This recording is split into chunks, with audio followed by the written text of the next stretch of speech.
I'd like to call to order the regular city council meeting of, what is today? Let me get the right agenda here. October 22nd with a roll call, please. Mayor Martini. Here. Council members Ratty. Here. Lawson. Here. Smith. Here. Kerrigan. Here. Schmidt. Here. City Manager Carey. Here. City Attorney Adams. Here. City Clerk Patterson is here. We have quorum. Okay, if you'd all stand for the invocation from Brian Smith, Summit Christian Church. Is he here? Oh, I'm sorry. Welcome, sir. How are you? Lord, we thank you for today. We thank you for the beauty of creation. God, we thank you that we can be here, and we praise you for the decision-making process that occurs in this room, Lord.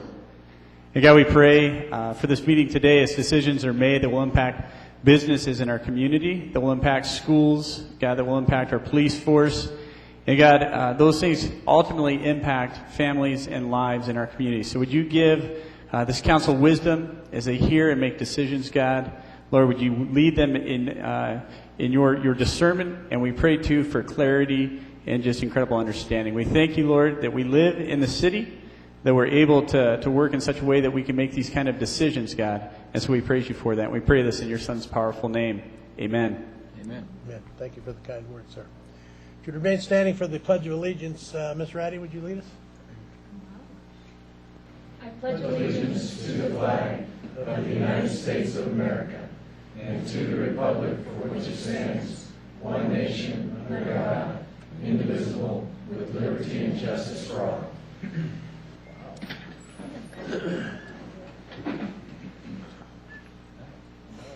How are you? Good to see you. Okay, next is comments from the public. If you want to speak under comments from the public, please fill out a speaking card. I have 2 today to speak. First, I have Thelma Lou Grable. She didn't make it. Followed by Jill Andrea. Okay. Come on up, Jill.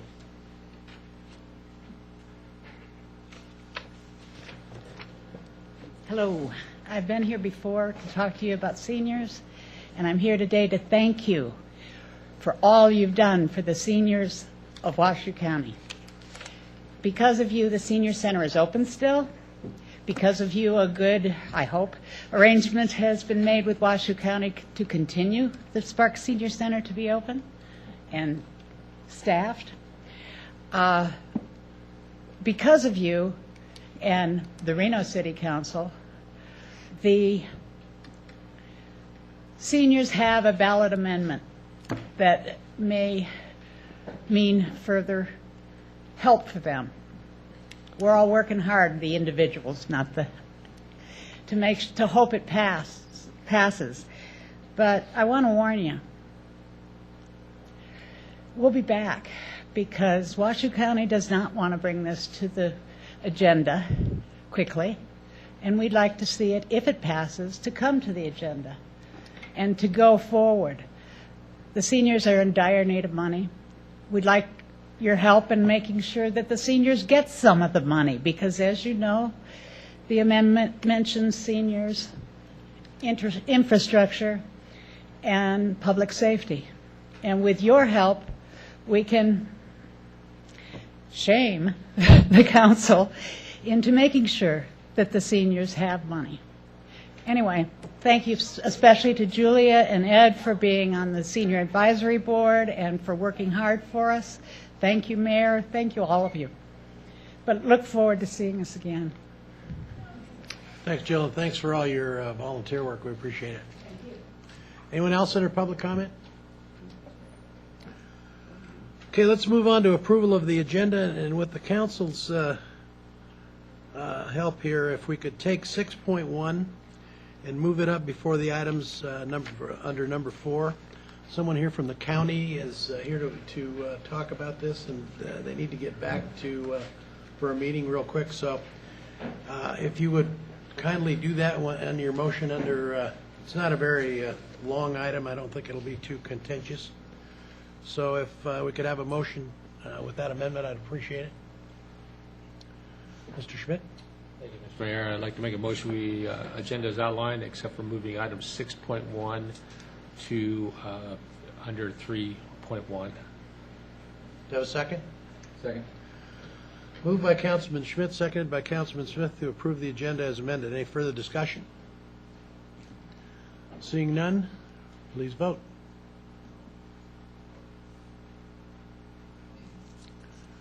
Passed unanimously. Okay, let's move right to 6.1. If you want to come up, ma'am.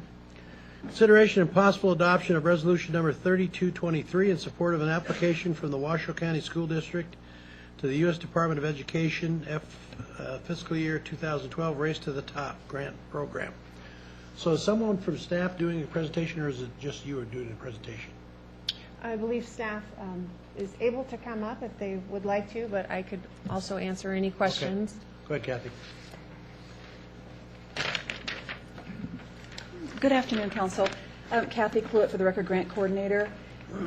This is Kristen McNeil, Chief of Staff for Superintendent Martinez, and this is what this Washoe County School District asked both of the cities to do, which was pass some sort of a resolution or a letter in acceptance for their shot at trying to get almost $40 million for the state part of the federal grants of the Race to the Top. So with that, I'll just let Ms. McNeil take over. Okay, go ahead, Chris. So the exact total for our grant application, which will target grades pre-K through 3 and then 5th grade through 9th, is a little over $39 million. It's a 4-year grant, and it is for school districts to apply. If you're familiar with the Race to the Top, usually it's the states that are able to apply. This particular grant is for school districts to apply. So what we have placed into the grant are opportunities for teacher professional development, 21st century learning environments for our students, as well as upgrading our data warehouse for the school district.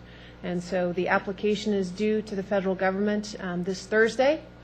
And so we would be very appreciative of, we have sent resolutions to both the City of Sparks and the City of Reno, and so we're very appreciative of this time today. And so if you all have any questions, I'm here to answer them. Questions, please. Okay, seeing none, looking for a motion. Ms. Ratty. I move to adopt Resolution 3223 to support the Washoe County School District's request to the U.S. Department of Education's fiscal year 2012 Race to the Top grant program. Mr. Lawson. Second. Moved by Councilwoman Ratty, seconded by Councilman Lawson to approve agenda item 6.1, resolution number 3223. Any further discussion? Seeing none, please vote.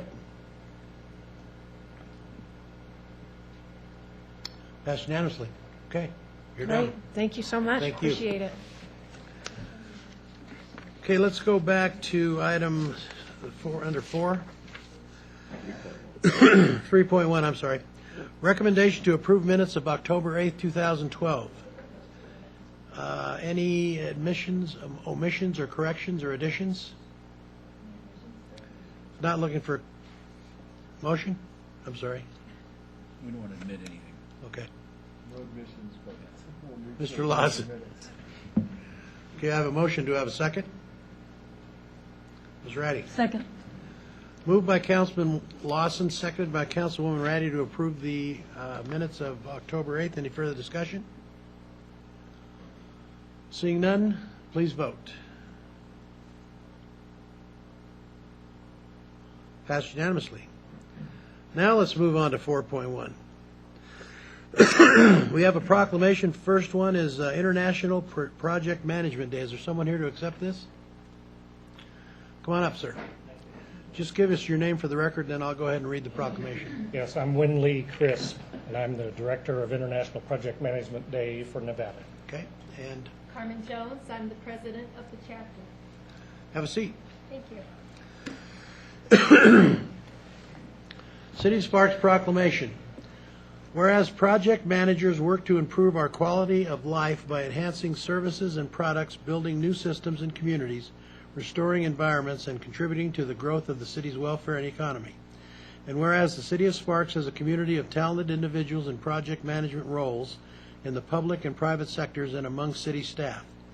And whereas these dedicated professionals and their teams exemplify the importance of leadership, cooperation, creativity, innovation, and perseverance in efficiently completing projects. And whereas the City of Sparks is committed to supporting economic development activity, which requires careful management and direction to be most effective. And whereas the City of Sparks has benefited greatly from the work of project management professionals directing the development of its own street improvements, recreational facilities, buildings, information technology, wastewater systems, flood management, and other improvements. And whereas November 1st, 2012 is International Project Management Day, supported by Nevada's chapters of Project Management Institute and that Global Professional Association, and it is appropriate to recognize the leadership provided by project managers in our own community and their contributions to the region's vitality and economic growth. Now, therefore, I, Gino R. Martini, Mayor of the City of Sparks, Nevada, do hereby proclaim November 1st, 2012 as International Project Management Day.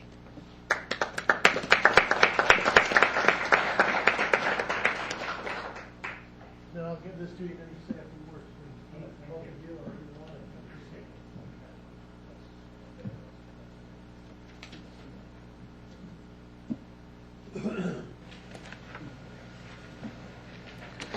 Thank you, Mayor. I appreciate that. I'd just like to explain why International Project Management Day and project management itself is important to each person on the panel today, both as individuals and elected officials, and important to everybody in this room as residents and taxpayers.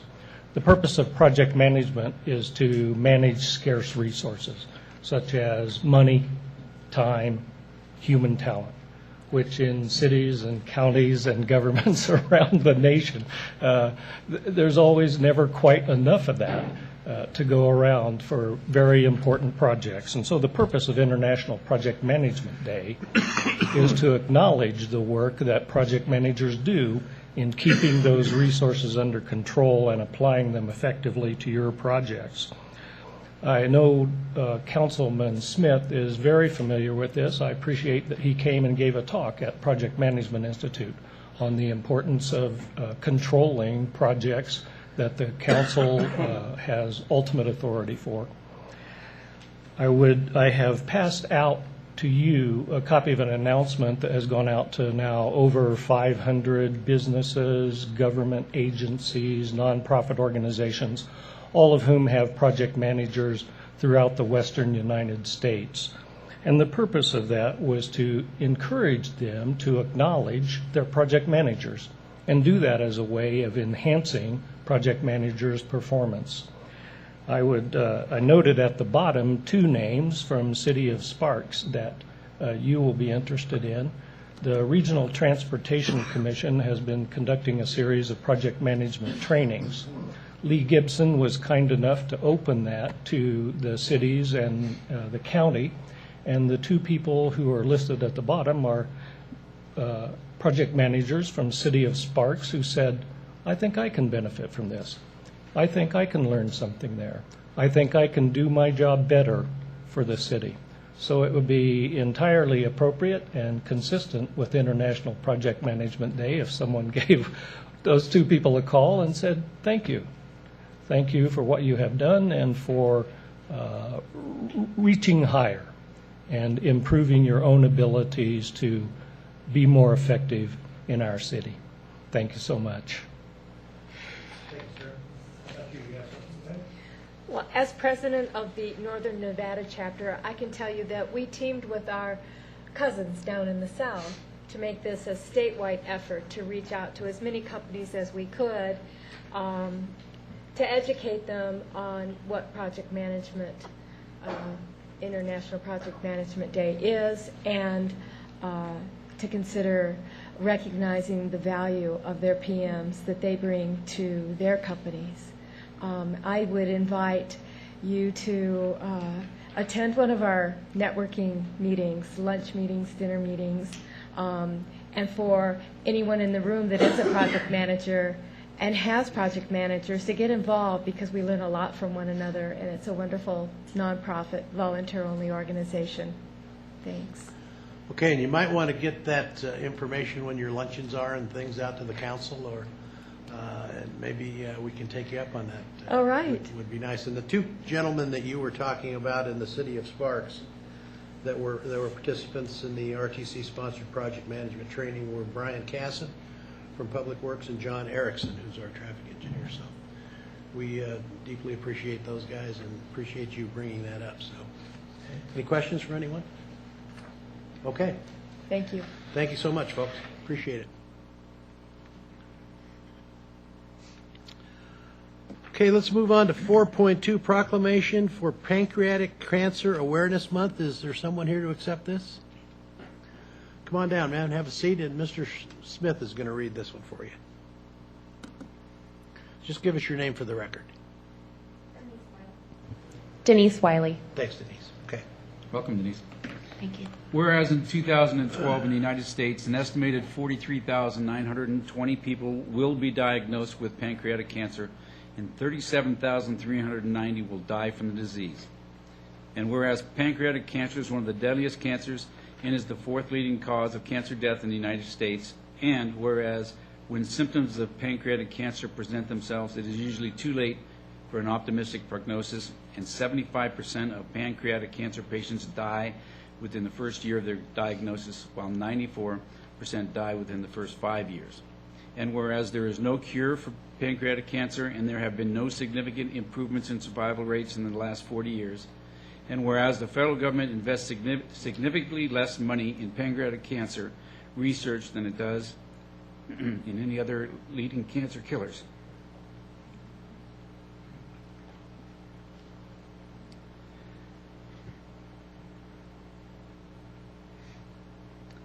Here, give me a second.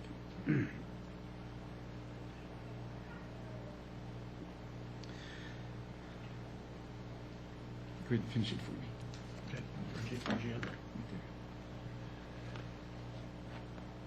And pancreatic cancer research constitutes only 2% of the National Cancer Institute's federal research funding, a figure far too low given the severity of the disease, its mortality rate, and how little it is known how to arrest it.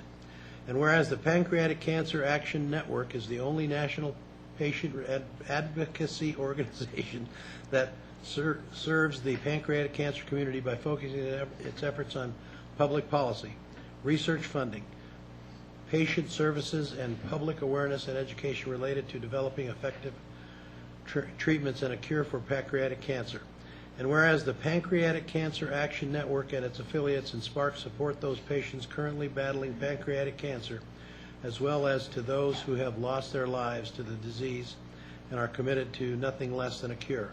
Now, therefore, I, Gino R. Martini, Mayor of the City of Sparks, Nevada, do hereby proclaim November 2012 as Pancreatic Cancer Awareness Month.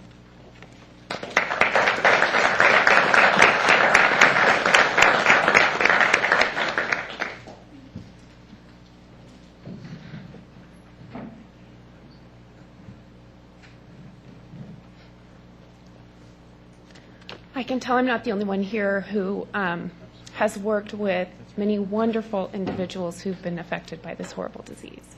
I want to thank each of you personally for taking the time to acknowledge this and make this proclamation for the City of Sparks. It is our hope, representing the Pancreatic Cancer Action Network and Renown Institute for Cancer. It is our hope that this proclamation, along with many other actions that many other people are doing, will help promote awareness in the community of this horrible disease. We're so grateful for the time that many of you, Mayor Martini as well, have taken not just for pancreatic cancer but for other cancers like colon cancer, and have really stepped up to the plate to show our community that this is an important issue, that this affects many, many lives. I don't know if you're aware, but as many Nevadans will die of breast cancer as they will of pancreatic cancer. And of course, breast cancer majorly affects just women.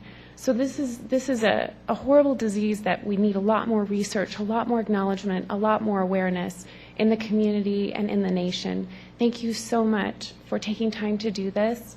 Thank you very much for all your efforts that you've done for the community. It's sincerely appreciated. Thank you so much for all you do. Thanks.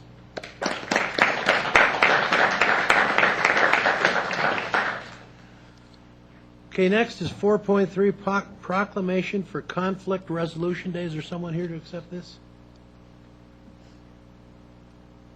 No, well, we're going to have our head conflict resolution person read this, Julia Ratty, because she's every meeting she takes care of some conflict resolution up here, so go ahead, Julia.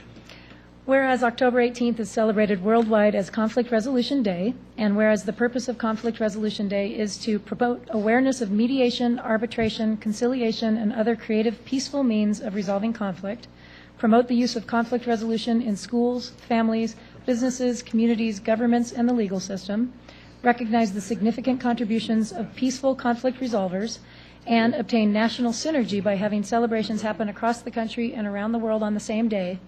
Whereas the Nevada Dispute Resolution Coalition is a nonprofit whose mission is to promote public awareness of processes that encourage collaborative solutions, whereas the resolution of disputes can be extremely costly and time-consuming when advanced through litigation and formal court proceedings, and many persons desire alternatives to conflict, whereas alternative dispute resolution offers an option for businesses, consumers, families, landlords, and neighborhoods, and others to resolve conflicts in an expeditious and cost-effective manner, as well as in a manner that may preserve the relationship of the parties, whereas alternative dispute resolution is an important asset to the citizens of Sparks. Now, therefore, I, Gino R. Martini, Mayor of the City of Sparks, Nevada, do hereby proclaim October 18th, 2012 as Conflict Resolution Day.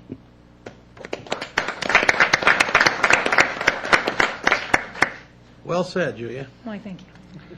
Okay, 4.4 is proclamation for Energy Fit Nevada Day. I know we have some people here to accept this.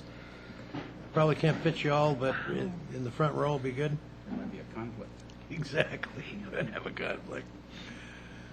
Okay, I'll go ahead and read the proclamation, and then whoever wants to speak can just give your name for the record, and we'll go from there. City of Sparks proclamation.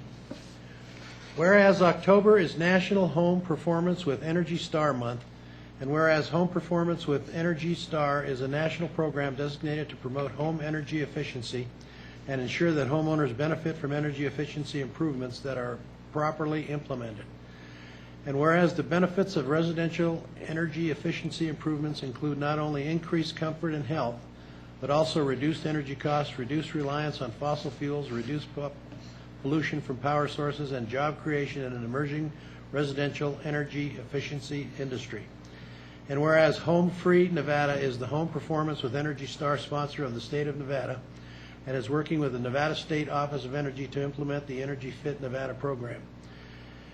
And whereas the Energy Fit Nevada program assists homeowners in improving the health, comfort, and energy efficiency of their homes using certified energy auditors and contractors.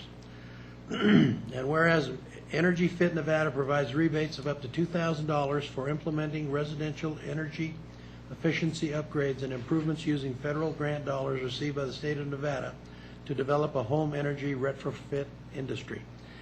And now, therefore, I, Gino R. Martini, Mayor of the City of Sparks, Nevada, do hereby proclaim October 22nd, 2012 as Energy Fit Nevada Day and encourage our residents to improve the health, comfort, and energy efficiency of their homes by using the Energy Fit Nevada process to conduct an energy audit to identify cost-saving energy efficiency measures and to make those energy efficiency improvements to their homes.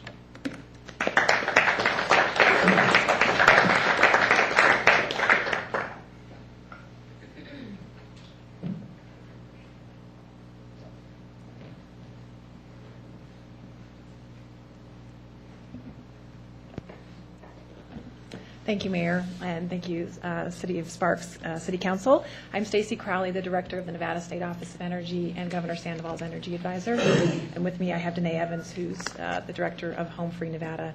We thank you for the support. Energy Fit Nevada is a program to get homeowners interested in and participating in an energy audit and retrofit program. This is through DOE grant dollars to get us going. We hope to be a sustainable program going forward. The primary intent is to provide comfort in the homes. By doing energy audits, you generally have a more comfortable home, and you also save money on your energy bills. And it also brings jobs to the neighborhood, the communities that are participating in this program. So our office mission is to really promote energy efficiency, energy conservation, renewable energy, and fuel reduction, and this is really a primary program for us here in the state of Nevada. Governor Sandoval recently signed a proclamation as well to support it statewide, and we appreciate our local partnerships with the City of Sparks and others to make this a success for us. Thanks again for your support today and the proclaiming Energy Fit Nevada Day. I'm Danae Evans, the Executive Director of Home Free Nevada. And why we're so excited about today's proclamation, it goes very nicely with the announcement of our most aggressive rebates to date for homeowners to be able to make these improvements. Typically, it's $1,000 to help homeowners make the improvements, and as of now, for the first 100 homes, they can get up to $3,000 for making energy-efficient improvements, and so that's immediately off their bill to help them make those improvements. The first step is an energy assessment, where they'll come in and tell you how your house is working, all these very fancy scientific tools that I don't know how to use, but that's why we have a list of approved contractors and auditors that are specifically trained to do this, and they come in and help you. And that is only $199. Typically, that can be several $100s, up to $700. I've seen them before. So if you're thinking about doing improvements to your home, we would love to invite all of you to participate in that, take advantage of these dollars, and then help us get this out to the residents that they can take advantage of this as well. It is only for the first 100 homes. This is the dollars we have available, but would love to see all of you take advantage of it so you can help share the message of what we're trying to do in our state to make it more sustainable. Energy efficiency is the most cost-effective energy source in our state, so we'd like to start there. It starts at home with each resident to make energy-efficient improvements and fits perfectly in with the sustainability plan that you guys have crafted here at the City of Sparks. So thank you so much, and I have information for any of you if you'd like it. And please go to our website, energyfitnevada.org. You can read all about the program and sign up there. Okay. Questions? We have Ms. Ratty first. Well, first comment, I did want to take the time to acknowledge Kevin Dick from the Washoe County Health Department, because he's been a strong advocate for this program and has talked my ear off on it a couple of times, and so I wanted to make sure that I thanked him for that. I'm glad to see you here in council promoting it. And then to say the website one more time, because I want to make sure that if people want to do this, how do they get there? It's energyfitnevada.org. Okay. Energyfitnevada.org. Great, thank you. And there was a challenge posed by Commissioner Larkin earlier today to maybe challenge the city councils and the commissioners to sort of race to the top on this. I'm not sure what the prize is, but believe that amongst you. But we would love to see a challenge if that's going to get more homeowners involved. Tell Commissioner Larkin he's on. Got it. Great. The game is on. Mr. Good. Schmidt. Good of the commissioner of the county who has too much left in office to put the challenge on out there. He won't be around to see the results of it. It'll be a short challenge. Okay, anyone else want to speak? Just here for support. Okay. Yeah. All right. Thanks, everyone. Appreciate it. Appreciate all your hard work.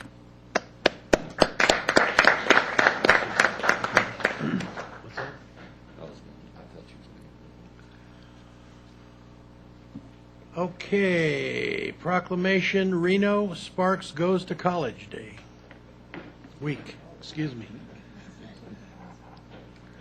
Welcome. Hi, Kathy, how are you? And members of the Sparks City Council. My name is Catherine Loudon, and I coordinate school counseling for Washoe County School District. Thank you so much for allowing us to be here today.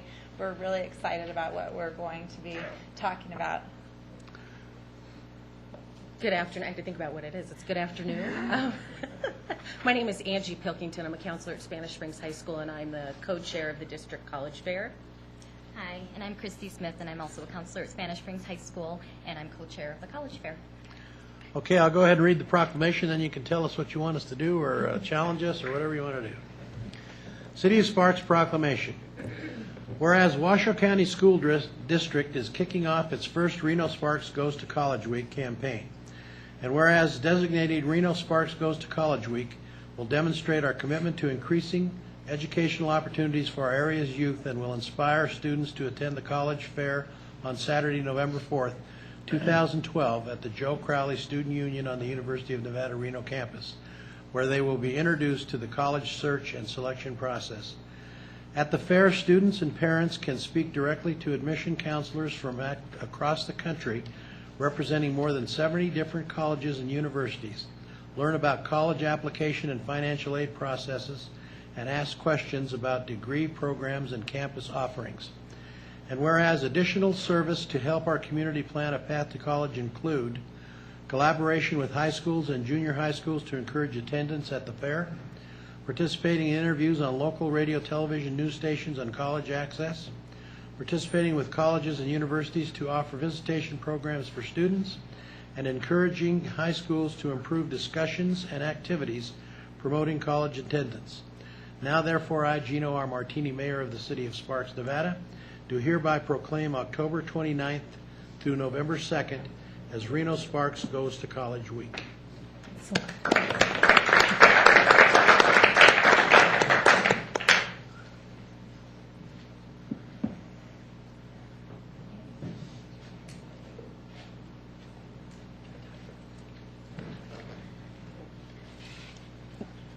So, Council, thank you, and thank you, Mr. Mayor. What we do as high school counselors and advisement for college is a really important component and a fun component of what we do in our job. And so I just want to thank you for taking the time to recognize this week and the efforts that we are putting forth. The partnership with the community is really important and really critical in this process. So thank you. And I would just like to add, the college fair has been a part of our community ever since I can remember. I grew up here. I remember going to the college fair, and as we developed this, it's gotten very meaningful over the year, and then the impact it has on the community has broadened in that we don't just have four-year universities. There are community colleges that come. We have culinary institutes. There's different, it's a broader scope of post-secondary educational opportunities, as well as seminars on financial aid and scholarships and the college-going process, because it really is like learning a new language. You know, we have kids who go to college all the time. What we'd like to do is get them to stay in college. And so if we can, build that college-going culture as a community, get them to be going to these events, even in middle school, which sounds kind of far-fetched, but if we can get their brains around it earlier, get them to learn that language, then hopefully they'll understand the process. And like Ms. Smith had mentioned, it's a big part of our advisement process and working with our kids, getting them ready for college throughout their high school and especially their senior years. So the more information they have up front, the better, because we need to continue to educate our youth and develop an educated workforce. So. Well, thanks for all you do. And I was way ahead of the curve when I went to college about staying. You said you want kids to stay in college? Exactly. Well, I took that very seriously. I stayed for 8 years. Right. So, unfortunately, I didn't come out as a doctor or an attorney, but I was there for 8 years. My parents didn't appreciate it too much, but I had a good time. So I want everybody to think about staying in college. I enjoyed it. Ms. Ratty. I can't pass up this opportunity. First of all, I believe so strongly in what Ms. Pilkington and that's hard for me. We grew up together. Yeah, so Angie and I became friends in middle school, and I was the first one in my family to go to college, and I do really believe that the teachers that we shared at Dilworth Middle School who really encouraged kids to look at and start thinking about college at the very earliest days were a big part in me believing that I could do it because the language was so foreign.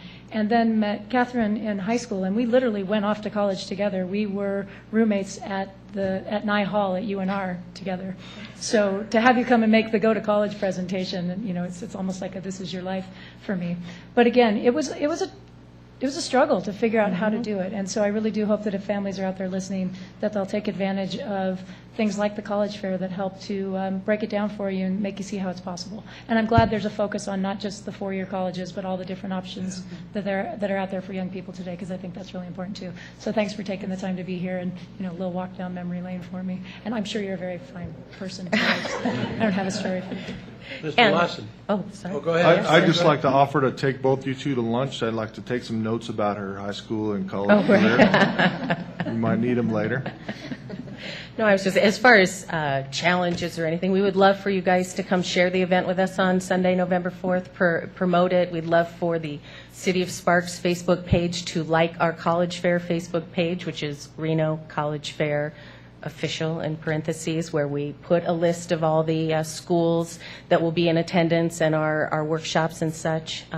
Just promoting it in our everyday language, because like Julia, I was a first generation college student and I floundered. So get that foundation, getting them to understand what they need to do early on is so beneficial to them. I floundered too, but I think it was more my fault than anything. So.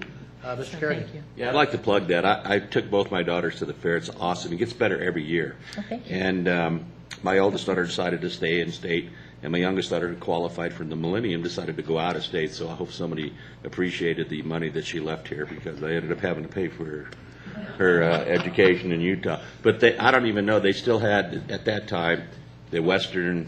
There is the WUI still, the Wishy Western. or whatever it was the- called, where you the WUI, pay the Western Undergraduate you Exchange.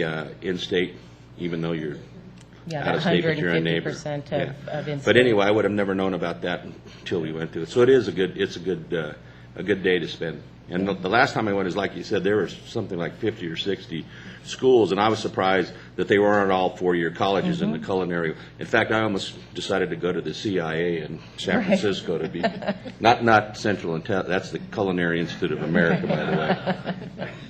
No, Well, you. thanks, ladies, for all you do. I think it's great that we bring awareness to the community of choices and alternatives. That it wasn't like when I went to school, you know, it was four-year school. You had to go to a four-year school. You had to go to a four-year school. It was very important. And now I think it's very important that everyone, the younger people, know the alternatives and other solutions that there are out there. So thank you so much for what you do. Appreciate it. Thank you. Well, Thank you Mr. so much Kerrigan, for the No, I was just going to proclamation. say, you don't have to ride a horse to college anywhere like the mayor. No, actually, I walked uphill in the snow both ways, 10 miles. So thanks, Thank you ladies. so Appreciate much. it. Thank you for your support.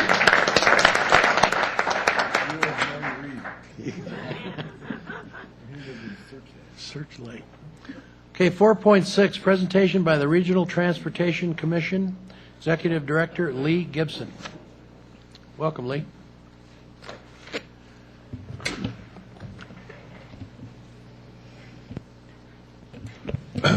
Good afternoon, Mr. Mayor, members of the City Council of Sparks, Lee Gibson, Regional Transportation Commission. I'd like to also introduce Julie Masterpool, a senior engineer with RTC. Julie's going to go through a fairly detailed presentation that describes the purposes and functions of the Regional Road Impact Fee, talk a little bit about the issues that we're facing, both retrospectively with respect to the issue of excess credits, but also prospectively with respect to a number of items that have been under consideration at our Regional Road Impact Fee Technical Advisory Committee that will hopefully improve the program going forward and continue its viability as a means for us to work in a public-private partnership to deliver transportation projects.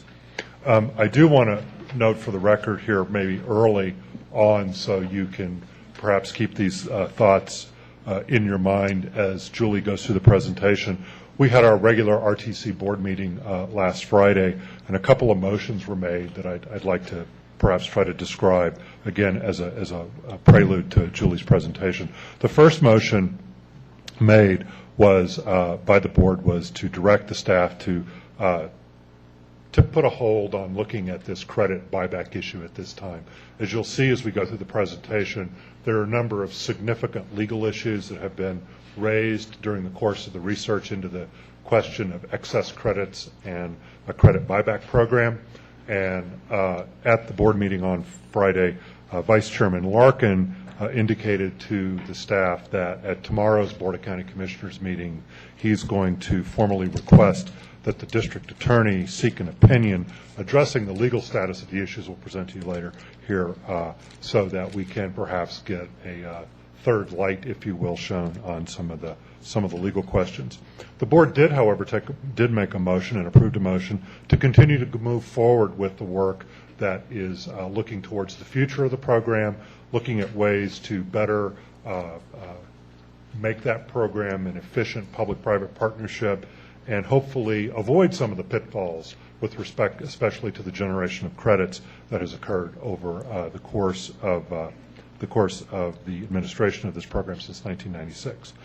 With that, I'd like to go ahead and let Julie kind of walk you through. I probably will maybe interrupt and chime in on a couple of things, especially on the slide regarding the legal issues. So with that, Julie.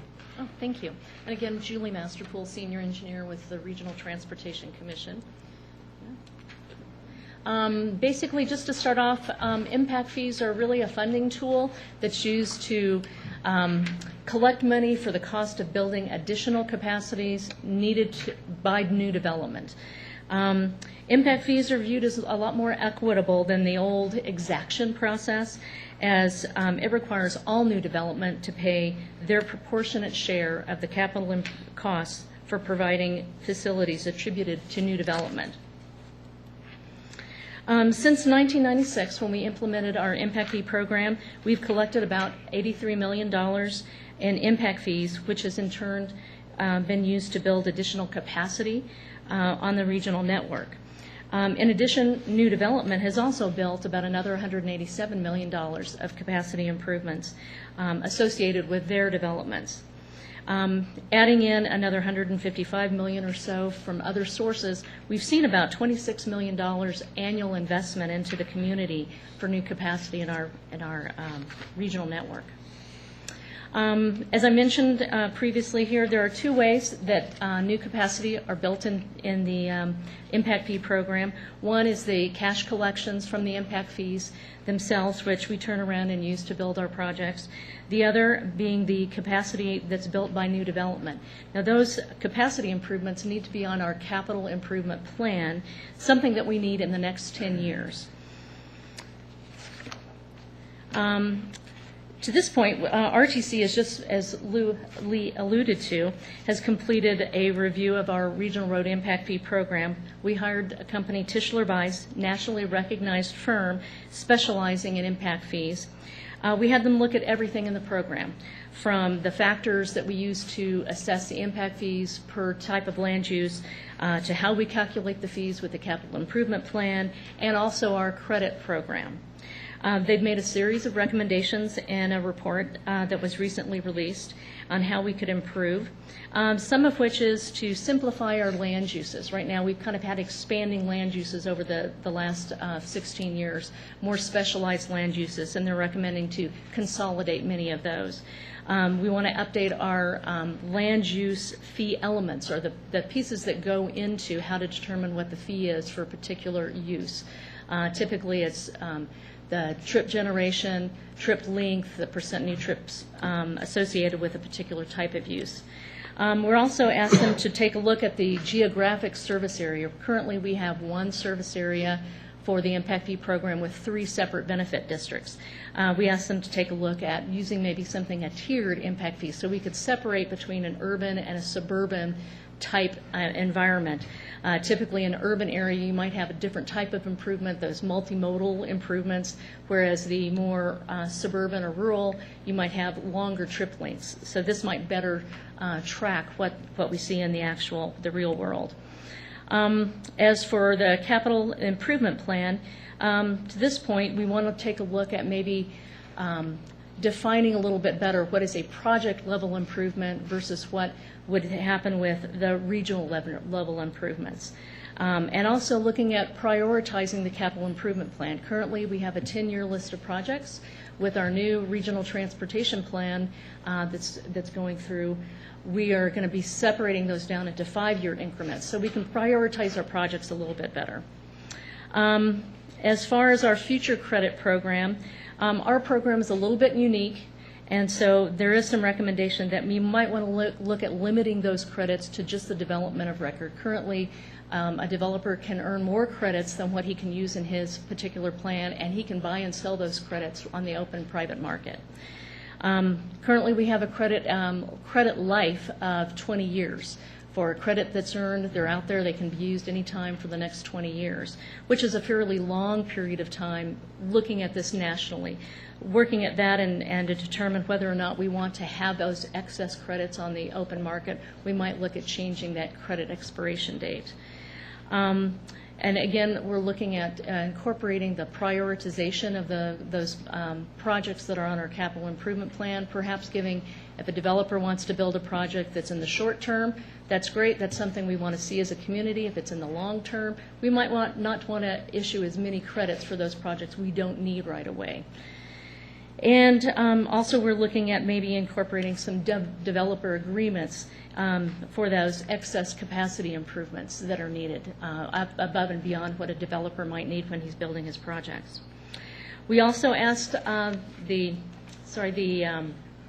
consultant to take a look at our outstanding credit issue, or our current credit program. There's been a lot of discussion in the recent, quite a few months.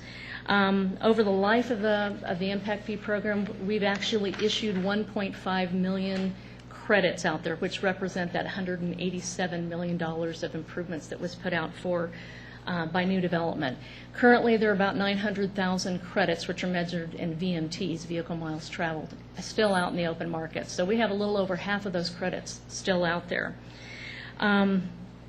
With that slowdown in the economy, we have seen, of course, a reduction of the number of credits that are being used every year. While they are being used, just not to the same level that we've seen in the past. And we also are seeing that since there is such a large supply of credits in the open market, since they can be bought and sold, they're being traded on that private market less than what the current value of a credit is. Which also, in turn, makes it a little bit more advantageous for those third-party purchasers to buy those credits at a reduced rate and then use those to pay their impact fees in lieu of paying actual cash into the system. So we're not seeing as much cash coming in the system as we have seen in years past. In fact, in 2011, about 85% of the impact fees that were paid with credits, and the 15% was paid with cash. So in order to try and resolve some of those issues, the development community has approached RTC with a proposal to buy back some of those outstanding impact fee credits. There are some issues that we need to address legally, financially, and also programmatically. If I may, with respect to the legal issues, the RTC attorneys, and that would include the general counsel and the special counsel we use for bond financing, John Swindside, looked at the question as to whether or not RTC funds could be used to buy back credits. And the answer we got back from the legal counsel was no. They believe that fundamentally a credit is not something that's enumerated in the statute, and given that it's not enumerated there for whatever the legal conclusion was, that you cannot use those revenues for purposes of buying back the credits. Now, it's significant to note with respect to fuel taxes. The fuel taxes are constitutionally restricted with respect to their use, whereas sales taxes, which is a significant source of revenue to the RTC, potentially if you wanted to go to the legislature, you could ask the legislature to amend the statute and make that an eligible revenue source. The other area, obviously, is in financing. RTC bond proceeds could not be used for purposes of buying back credits because it would be a violation of the bond covenants. There is a question, or at least a legal risk that's been identified, that especially when one tries to characterize the question of, well, maybe it's not buying back credits, but it's buying or funding infrastructure. And the way the legal thought process has gone with respect to that question has been, first, there's a factual problem, and that is that the deeds for roads was already held by the entity. So with respect to how that consideration would work, but as a transaction, it has what we've been advised as a sort of a factual problem. But the second part would be that it would be result in the purchasing of roads that could be argued are outside of state purchasing, local government purchasing procedures, as well as an avoidance of prevailing wage laws as it would apply to public works. I think in wrapping up kind of the legal issues, in looking at this question, the lawyers have found, at least from RTC's lawyers, have found no statutory obligation for local governments to buy back credits that have been issued under an impact fee program. And not to be dangerous, but I think they were looking at specifically NRS 278B, which is the impact fee statute. So with that, as we've gone through the exercise of looking at how a credit buyback program would be structured, which you're going to see a number of slides of how we've looked at the financial question, what the variables would be, what sorts of numeric issues we would want to hone in on. We're still going to always be dealing with this overarching question as to whether or not RTC funds could legally be used to implement such a program. And that really is the underlying rationale for the motion that was passed by the RTC on Friday, which is to say, why don't we go talk to the AG, see if the AG will look at this question. If the AG comes back and has a different line of reasoning or thought, then we'll go back and we'll start looking at what the structure of a financial arrangement would be in order to buy back credits. So with that, back to you. Well, as Lee mentioned also, we were taking a look at a financial analysis. Does it make sense, financial sense, to purchase these credits and get them out of the open market? Would we see more cash be generated then without a buyback, and how soon would that additional cash be entering into the program. And in a lot of our assumptions, we assumed that $5 to $15 million range, and that was mainly based on if we could potentially use our sales tax funding to shift some of that money, that might be what is available. I have a question, Mr. Kerrigan. Yeah, I just want to get this straight so, when people are watching this, because you're talking about impact fees and credits. So you're talking about if a developer builds something that's on your CIP and you give them credit for that. Is that correct? Yes. Is that how that works? Okay, Correct. now if I'm a developer, how do I get my money back? How do I cash in those credits? You're saying, and the way it is right now. Well, currently, what we have is basically an online bank account that we keep track of those credits that he earns. And when he is ready to go pay his building permit and his impact fee, he just goes online, prints out a voucher with so many credits that will be associated with that land use, turns it into the local permit office, and he's paid his fee. Okay, what if he's done? If a developer's done and he has outstanding impact fees? Mr. Mayor, to Councilman Kerrigan, I think that's a good question, and I think that's the crux of the issue we're facing today. Right, and that's why I just kind of wanted to put it out there so people that are watching can understand this. For a developer who built a road with a CCFEA and then sold off his land, he's whole. The question is, for a developer who built a CCFEA road on our capital improvements program, but whose land did not come into commerce, and as a result, the impact fee revenues from the sale of the parcels and the construction of the homes or the commercial properties didn't come back into the system when that particular parcel was built. And that really is what we're struggling with, is the question. I know the builders, Just Travers and his group, actually is looking at this issue because it has an important geographic component. We have many areas where there have been significant developments occur where they've been built out.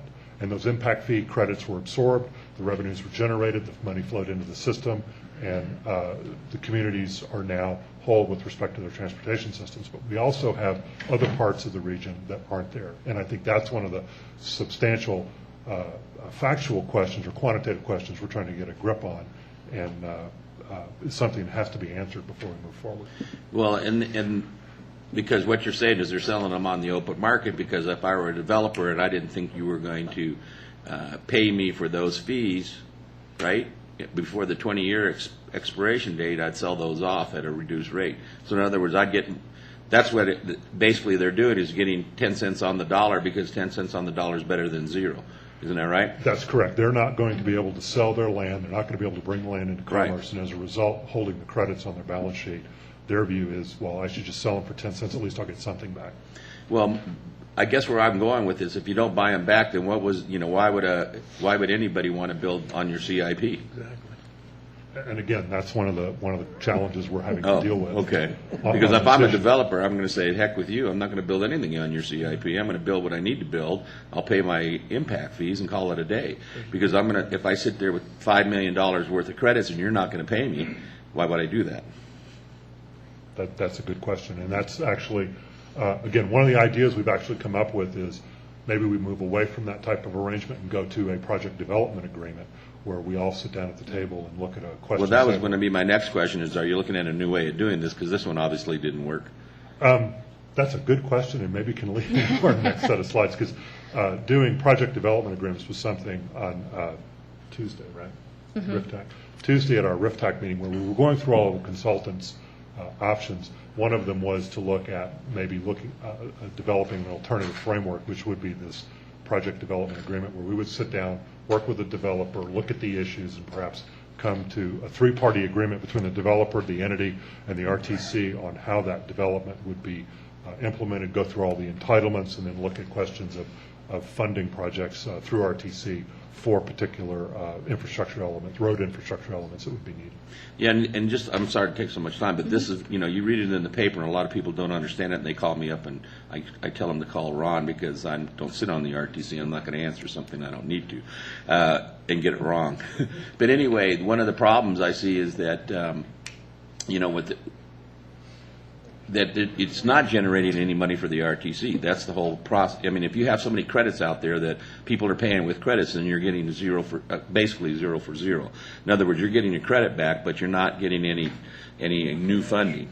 So you could go out and build something new, because sooner or later, like we've seen, development has dried up. Okay, where are you going to get your money? Well, I know you're getting it from Gas Tech, but this was another revenue stream that's kind of dried up. Isn't that correct? That's correct.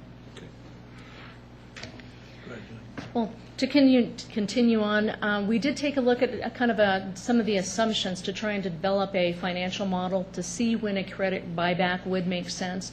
But there are a lot of assumptions in order to be made in order to put that together. One is what does growth look like tomorrow? What's development looking like next year and into the future? What kind of percent are we seeing? As I mentioned, we had 85% of the impact fees paid with credits and 15% with cash. Is that going to continue? As long as there's an excess amount of credits out there, we'll probably see an increased use of credits. And how many credit holders might be willing to sell at a given purchase price? Obviously, a number of credits we could purchase would be limited by the funds available and what we're willing to buy a credit back for. This analysis that we had put together also assumed that there wouldn't be any future credits. Now, we do know that according to NRS, if a developer is required to build something that's on the capital improvement plan, we do have to offset his fees based on what he's building. So there would be something in the future, but we just don't know what that looks like at this point. And then also in this financial assumptions, we were looking at the present dollar discount rate would be for collecting money in the future. The present dollar discount rate actually is an important piece to this, because we're looking at the question of spending money today to generate a future cash flow. So the idea here is that we have to come to some sort of factor that will allow us to bring those future dollars back to a present value, so we can compare that future cash stream to see if it's going to pay us a positive return on the investment. And as Councilman Kerrigan has correctly pointed out, be a viable funding stream for purposes of financing infrastructure. Now, what we did find with that is that probably the biggest factors of all those assumptions we were looking at was what development looked like next year. Is it what we had last year and moving forward, and what kind of growth rate? And also the number of credits that could be purchased. Using that $5 million to $15 million amount, we were looking at if we were purchasing maybe 25 cents on the dollar to 11 cents on the dollar, we'd be able to purchase with that amount of money. So it's not a great amount of money as far as for the number of credits that could purchase. We did have some input from the Builders Association that did identify about 200,000 credits that they were aware of that folks would be willing to sell back. So we kind of were playing with that number with our $5 to $15 million. Again, I think it's important to emphasize variables that are important to this analysis are what the growth rate will be in the future and how many credits that could be removed from the system.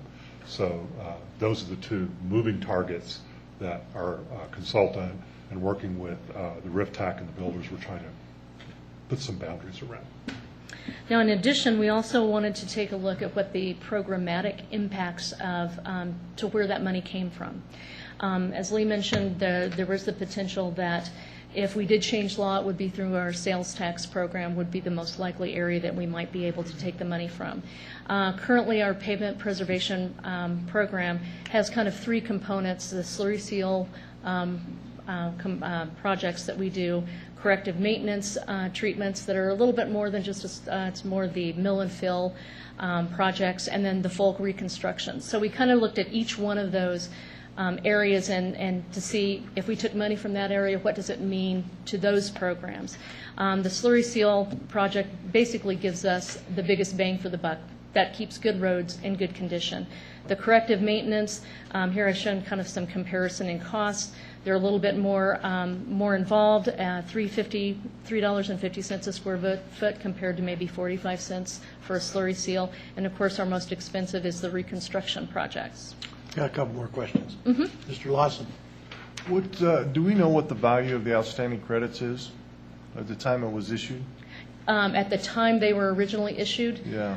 If you added them all up, what would be the actual value at that time? Probably about, I'm going to say, $90 to $100 million of what they were originally issued at. Over time, the value of a credit has gone up, and we've seen more than a doubling of from when we first started the program. It was $100 a credit. Now we're up to about $217 a credit. So if I did them in today's value, it's probably $190 million. So, and is the reason why it went up was just because of the sheer development at the time? Cost of construction from 1996 to today. So Okay. that's one of the bigger reasons it's gone up in price. And you're, if I'm assuming everything goes and you can buy back credits, and you're thinking you can do that between $5 and $15 million? You couldn't buy all the credits back unless you were buying a penny a credit. You would only, I'm sure there are a lot of developers out there that want to maintain their own credits because they have development they've got planned. So we would have to buy something less than 900,000 credits. One of the propositions underlying the idea of buying back credits is that we would reduce the total supply of credits that are out there in the marketplace. That potentially would then drive up the price. And then when you couple that with perhaps a more robust growth rate, which would start bringing many of these parcels of land into development, then we would start seeing a reduced supply of credits being used up as land is brought into commerce. But we would also see impact fees generated simply because there are fewer credits out there that can be traded. That will force some developers to have to pay cash to offset the cost of their transportation impacts for their new developments that they would bring into commerce. So you're saying this started in 1996, so we're coming to the end of some of those credits. Do we have a percentage of the credits and how they're issued, know where they are coming? And because at 20 years, they're now worthless. Right. The first ones start to expire in 2016, 20 years from when they were earned. The first couple of years, it's maybe 5,000 to 7,000 credits that currently are on the books that may expire in this first couple of years. The biggest amount of credits that were issued were probably in 2004 and 2005 during the boom. That's where we see the biggest amount of credits that are out in the open market. So they've got until 2025 before they start to expire. In significant chunks. Right. The time value of money also, money's a lot cheaper in 96, or it's worth less today than it was back then. So, all right, thank you. Mr. Smith. Just a few comments. To note the development community is not in sync with this. Some are interested in buybacks, some are not. So that's important to note that they're not all on the same ship for this. The fact is there's $187 million worth of infrastructure that's been built we're using that hasn't been paid for, except we haven't paid for it. The contractors have paid for it. That's where they're looking to get their money back. They built it during the time when, they go into, and let me ask a question before going, where are most of these credits held? Probably 50% of them are in the South Benefit District, and it's about evenly split between the Northeast and the Northwest. So the least amount is probably in Sparks. Yes. Yeah. So most of them are in the other district down by Del Monte. But it's important to note, you can look at it a couple ways. That if we were able to buy back credits, if it was legally possible to do that at 10 cents on the dollar, we're actually saving the people in the county millions and millions of dollars. Because eventually, when they turn them in, credits aren't worth anything until they're turned in. And once they start turning them in, the impact fees, it covers them, we will not be giving that cash back. And I'll get off, because I could go on with this, because I've been dealing with this for several years now, and Julie's doing a good job. Mr. Kerrigan. Yeah, just to follow along with what Ed said. So if you had credit fees that were 107, did they go up? Is it like a stock market? So they went up. So if you bought them in, if you had credits early and they were $100 a credit, now they're 207. Now your credits are worth twice as much? Yes. Okay, just wanted to get that on the record. And then the other question is, if I'm a developer and how do I get in my credits are getting ready to expire? How do I get my money back? Right now, you may not. Oh, you may not, and that was in the record. So I'm not an attorney, but I can sure tell you that if I was a developer that had the credits and you weren't giving me money for it, I might want to go seek relief somewhere else. You know what I mean? Right, but again, I would point out that throughout the entire design of this program since 1996, there has never been contemplated in the General Administrative Manual or the ordinance the notion that the credits would be purchased back, nor is it something that's contemplated in the statute. And that's been something I've had drilled into my head by the attorneys, so they're. Well, that's kind of a crazy way of doing something, because if it, nowadays, if I was a developer and you said, I'm giving you credits that may not be worth anything, well, I'd go, well, hey, have fun building your own road, And because that's I'm not going to do and that's it. exactly the challenge the RTC potentially faces, is that there would be no workable private participation in helping. Why to- would you want to do that? Why would you want to participate if that's like saying, I'm taking your money and I'm not going to pay you back for it? I think That's the issue. The initial, when this program was set up, the idea was that there would be that third-party market and that they would be buying and selling at the current rate, which is not what we're seeing today. Ms. Ratty? So I just need a clarification to make sure that I'm understanding. So it was worth 196, just for simplicity, it's worth 200 now, but that's because it costs 200 to build the road that it used to cost $100 to build. So in real dollars, it hasn't gone up, is that correct? Yeah, Well, I guess due to inflation, you could say perhaps Right, if it you kept looked pace at it with for inflation. inflation. I think we need to go back, though, and remember how credits are issued. Credits are not issued in a dollar denomination. So why do we keep Credits saying? are issued as vehicle miles traveled. So when if you're developing a PUD, you come in, you have your plan, and Julie and her traffic engineering and transportation planning expertise can estimate the number of vehicle miles traveled that will be generated out of that development. And then when we go through the exercise of working with developers to either build roads through capital contribution front-end agreements, or just as a matter of a builder coming in and pulling a building permit, we're able to calculate what those costs will be, either for the fee that the developer would pay, or we will do an audit of the road that the builder constructs, and we will issue credits based on the costs that were incurred for the CCFEA, and that's where the dollar denomination comes into. So if it sounds confusing, it is. So over time. it's VMTs. So VMTs. So is it false pretense that they increase in value, at least in the relationship directly between the developer and RTC? I understand there's this whole third market, and that's a separate thing, but because then you're talking about a cash transaction for a VMT that you're buying. I think what the way the program works, I'll defer to Julie maybe to clarify my answer, that you're given a VMT as a credit. Over time, as we all know from inflation, costs go up. So in order for that VMT to remain viable and a usable credit, because it relates back to the land use that the VMT came from, we equate that back to what the current inflated costs would be in the future, so that if your credit in 1996 was 10 VMT, when you come in to cash it in for 10 VMT in 2006 or 2012, it will be appropriately adjusted to account for that. Correct. And that's the way the program initially was set up, so that the value of the VMT floated with whatever that rate was at the time.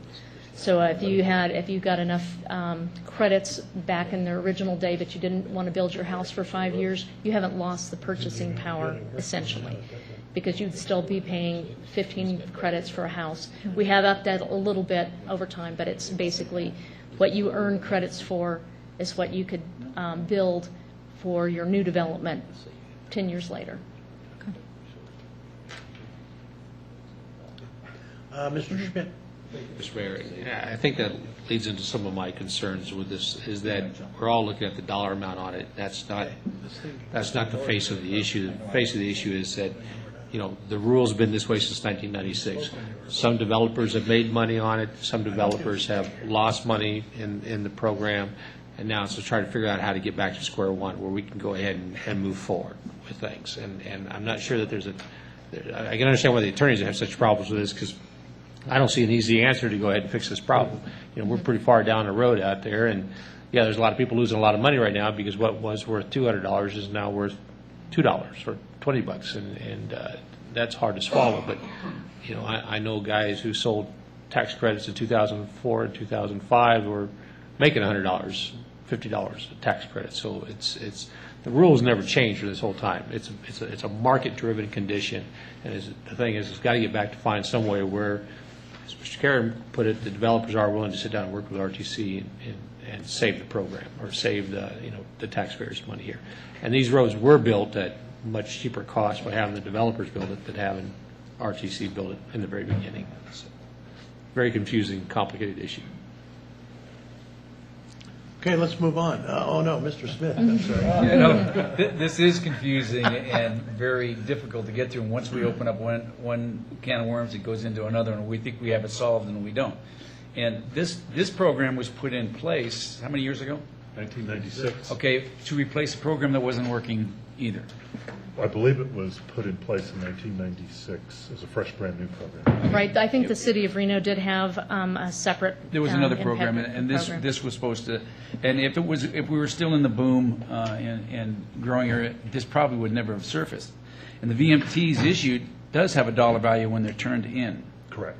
And one of the reasons, and maybe this will help you a little bit, when developer B built A built the development, he had to build all the infrastructure to get to there, roads, everything underground, and then developer B comes along and puts his houses in there, he hasn't paid for any of that stuff. So that's when the credits would be issued to take care of the impact fees, is that correct? Yes. So that's how they got so many credits, and I think it's pretty true that there's people out there with credits they'll never be able to use because they couldn't spend them all. There are credits out there that I don't know that we will ever know who actually possesses Well, I know them. they're held in bank vaults. They're held everywhere. The banks don't even know what they're worth. So this is not an easy. This is not an easy thing. It's not an easy issue, and I want to make something very clear. You know, there was a day at RTC before RTC 5, and I will give the development community and the private sector credit for stepping forward and participating in this program. For many years, it was the third leg of the stool. Clearacre Interchange is a good example. We had impact fee cash in there that was used to help match and leverage federal funds that was brought into the funding plan for that project. So it has been a significant contributor to how RTC's gotten road projects done. And I think it's like a lot of things we see throughout Nevada. It's just faced a tremendous challenge and faces tremendous just challenges from the economy. Okay, now moving on. Okay. As far as the impacts to whatever program we would move the money from, we have taken a look at our pavement preservation program, and as again I mentioned, we have about $18.7 million planned in the RTP update for future preventative maintenance, corrective maintenance, and reconstruction projects. If that $3 million, and we just came up with it, we might be able to move $3 million from the sales tax, if that was legal to do that, over a 3-year period to purchase back credits, what would that do to those other programs? And looking at our preventative maintenance, that's where we were doing the slurry seals, that's our biggest bang for the buck. That probably would cost us ultimately the most in future deferred maintenance.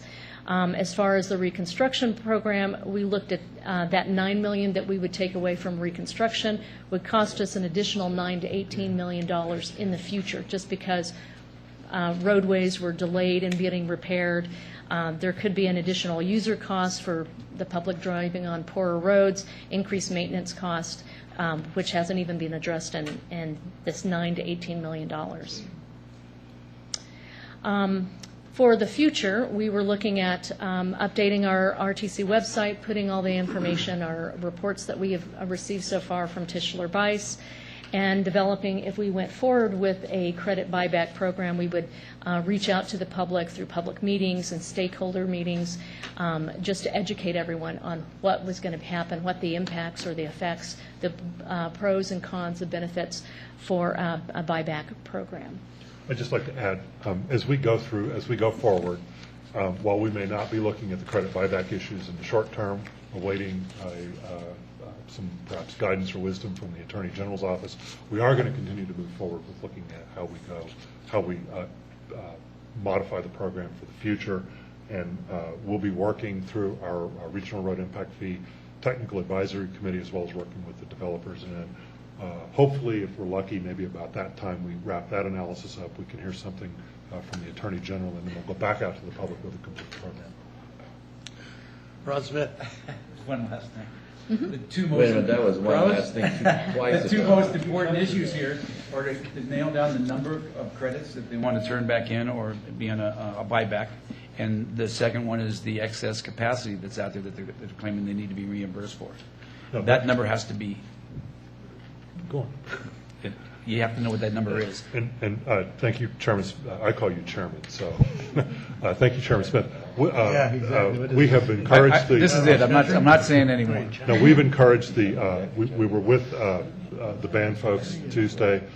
We've asked them to help us walk through that issue of identifying those excess credits and excess capacity so we can get a handle on what that number is, because that is a critical component to the analysis. And so for our next steps, we are continuing with looking at that legal opinion. Well, on and a- tomorrow, excuse me, but Sure. Vice Chairman Larkin did indicate that tomorrow he will ask the DA formally to work with our council to craft a letter to go to the Attorney General so we can perhaps get some guidance from them. Do you have a question before they go over this, Judy? Okay, you want to wait, Mr. Schmidt? You going to wait? Okay. And then we are proceeding with modifying the Regional Road Impact Fee Program to incorporate many of the recommendations that were proposed through the Tischler-Weiss review. And we'll go through an adoption process again through RTC, Sparks, Reno, and Washoe County, and we will continue to evaluate the existing impact fee credits and see if there's some other opportunities that we might have if we don't go forward with that credit buyback program. Finally, we get to questions. Yes. Ms. Ratty? Two, maybe three. On the future look forward, so not so much on the question of buying back credits, but on the looking forward, we just had another workshop on TOD and some of the challenges with TOD, and one of the things that came up was how do we do a better job of incentivizing urban infill as opposed to continuing to have the dynamics where it's cheaper to develop the farther out you go. And so I'm wondering, there was the one slide in there that talked about moving from the 3 districts to possibly an urban suburban model. And so is there some hope in that piece, or are there other ways that we can move forward on helping to incentivize development in the urban core? We are looking at analyzing that further. I think that would help us if we looked at that urban and suburban differences, because we have seen a lot of the impact fee credits, the CCFEAs, have been in that outer areas, and some people have called it on the sprawl, but on the edges of the community. So that might help us focus that a little bit better. We had also had him take a look, or Tischler-Weiss take a look at using the TOD corridors. It appeared that maybe the urban scenarios might be a little bit easier to manage as far as the Regional Road Impact Fee Program, but we are having more work done on that.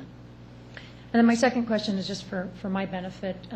You briefly touched on that there was some concerns about prevailing wage in association with the proposal for the buyback. So my understanding right now is if the developer builds it themselves, they do not have to pay prevailing wage. If it gets built by RTC, they do have to pay prevailing wage. Is that correct? That's correct. So then how does the buyback program affect prevailing wage? What are the The- concerns? it- One of the risks is that in a buyback, if the buyback is characterized not as buying credits but as buying roads, which we already hold title to, so you kind of have that first factual hurdle to get over. Then in effect, local government is buying something without going through procurement statutes and without following the prevailing wage laws in the NRS. And so the notion would be that you've really circumvented the procurement process and you've circumvented prevailing wage to get to a commodity that the local government has purchased. Okay, and moving forward, do you anticipate, or are you even looking at whether or not it would have any impact if that cash came back?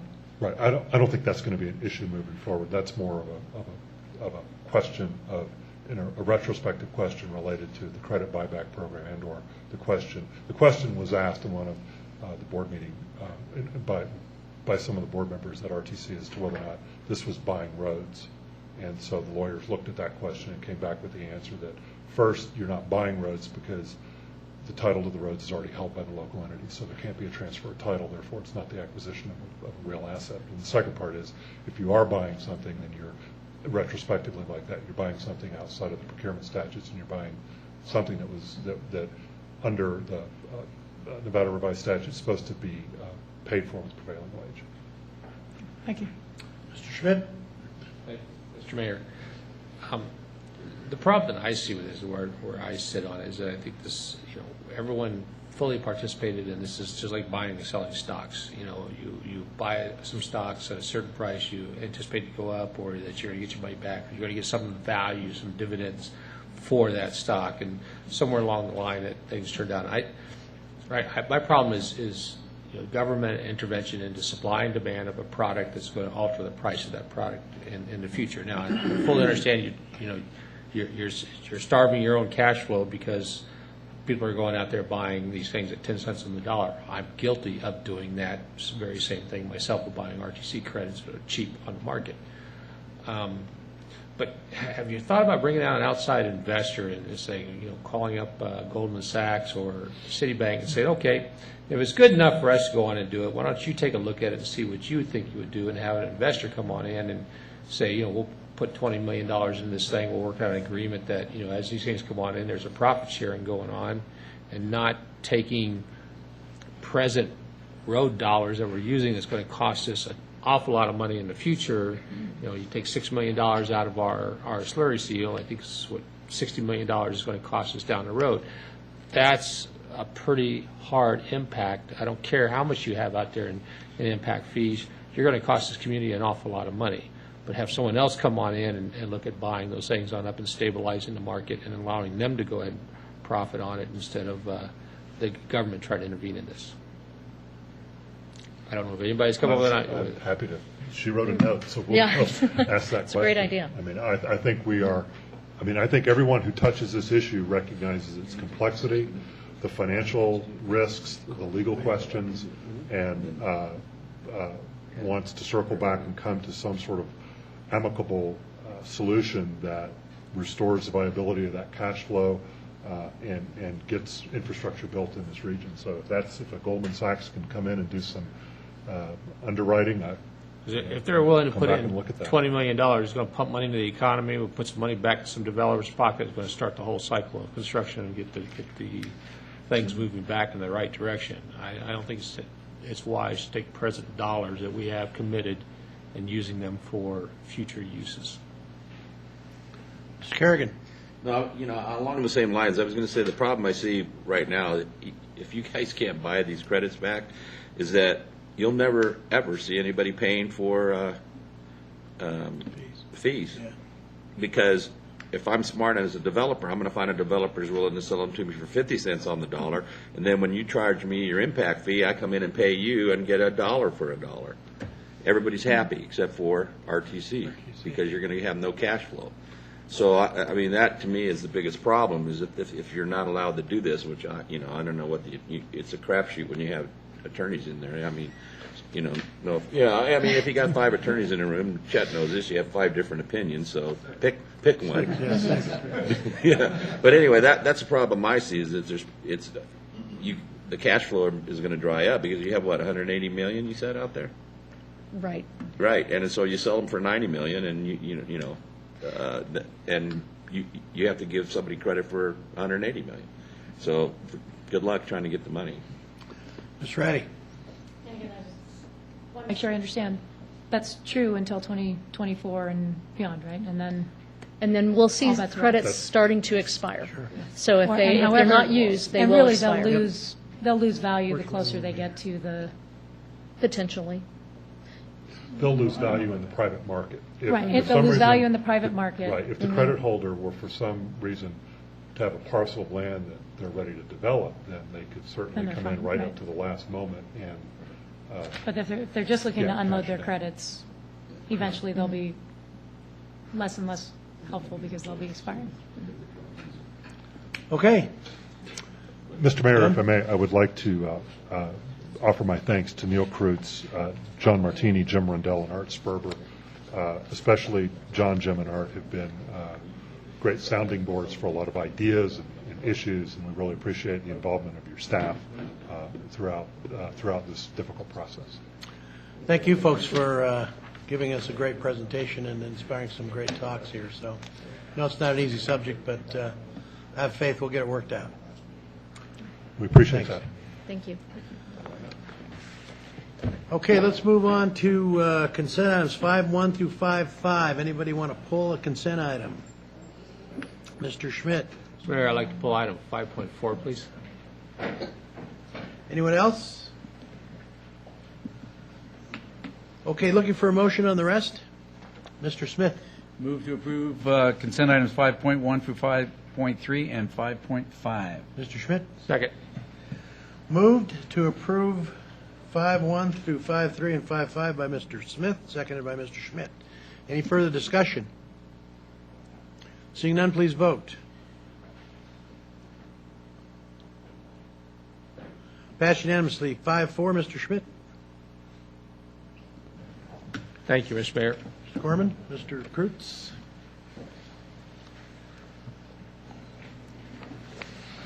Mr. Mayor, Council, Ron Corman, Fleet and Facilities Manager, for the record.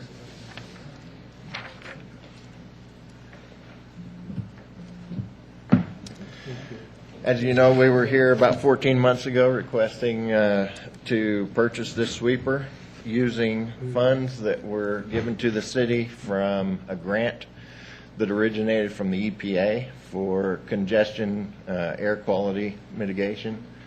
And at that time, we had outsourced our sweeping, and so council decided that we didn't need to have another sweeper.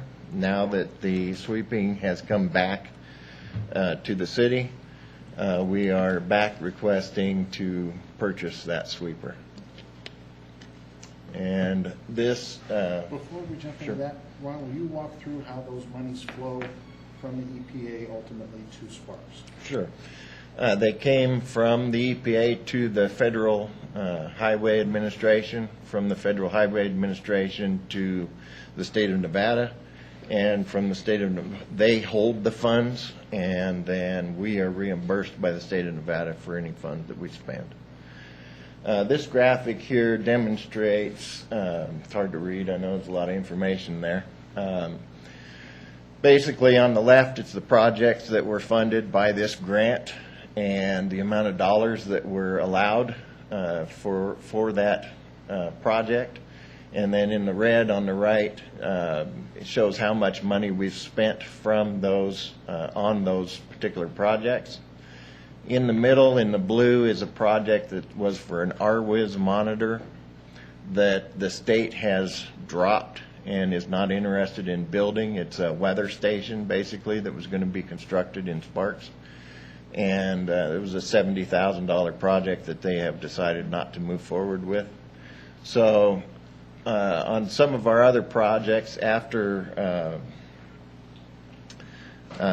you folks decided that you didn't want us to buy the sweeper, there was definitely some strong opinion from this council that we should try and find other places to use that money if possible. So we purchased a more robust brine making system. We purchased more robust brine applicators and some other equipment that we went over budget on. When we found that we weren't, and we were looking to try and purchase a PM10 compliant sweeper that we could use, a smaller one that we could use in our parking lots and parking garages, but we were unsuccessful in that. So when the sweeping contract came back to us, then I went back and looked at our balance of funds on that grant to determine whether or not we had enough money available to go back and relook at purchasing this sweeper. And with the cancellation of the RWIS contract, we do have enough funds available in that grant. So with that, I'd be happy to answer any questions.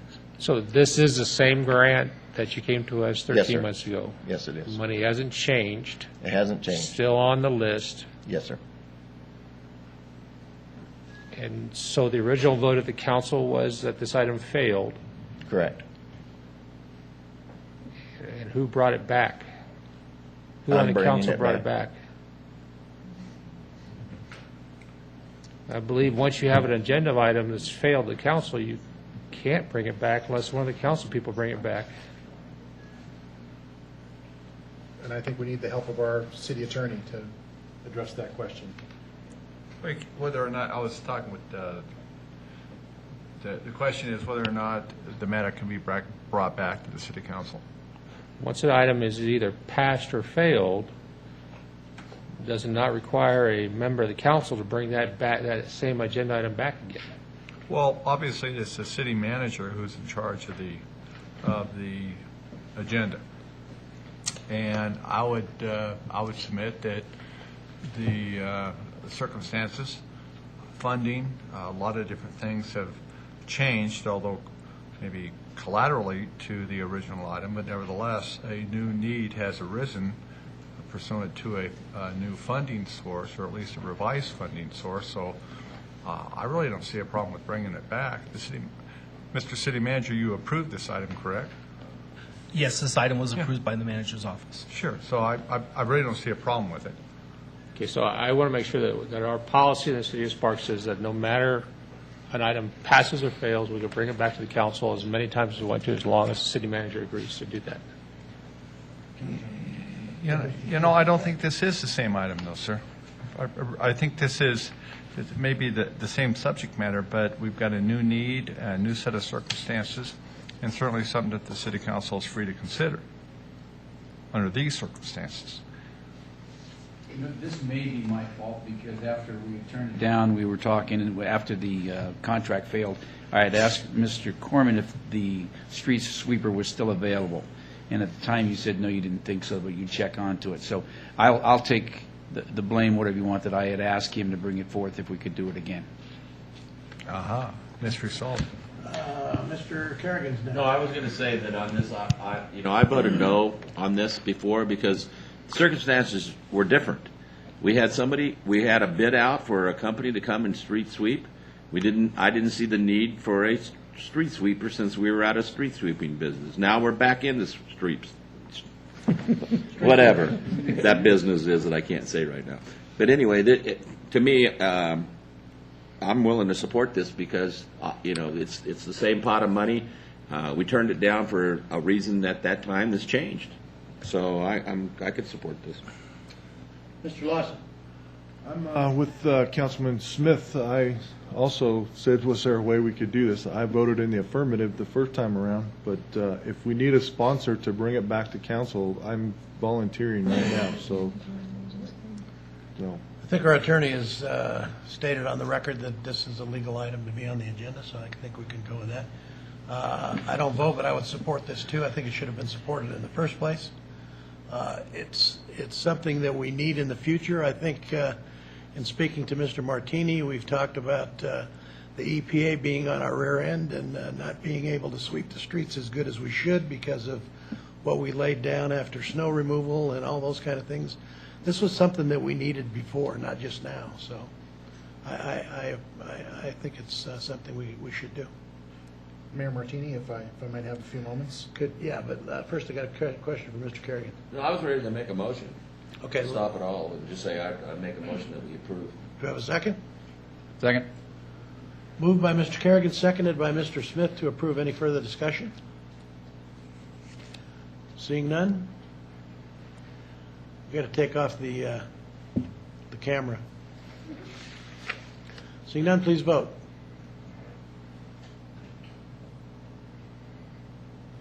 Please display. Passes 4-0, 1 abstention. Okay, did you have something you wanted to say, Neil? Or? Yes, sir. Okay. For the record, Neil Cruz, Deputy City Manager for Community Services. I think by omission, I inadvertently added to the confusion that brought this item here today. I started hearing from Ron about the possibility of the grant funding changing and becoming available as we got into August. And in hindsight, I should have used the update process where I meet with each of you in either September or October to give you a heads up that this was an item that we were going to try and get on your agenda in the relatively near future. That was my oversight. So, as much as that played a part in the confusion that brought us here today, I apologize. Okay. Thank you. Over, done, done. Done and done. 6.2, consideration and possible acceptance of a traffic study grant in the amount of $83,000 to participate in the 2013 Joining Forces Program. Deputy Chief.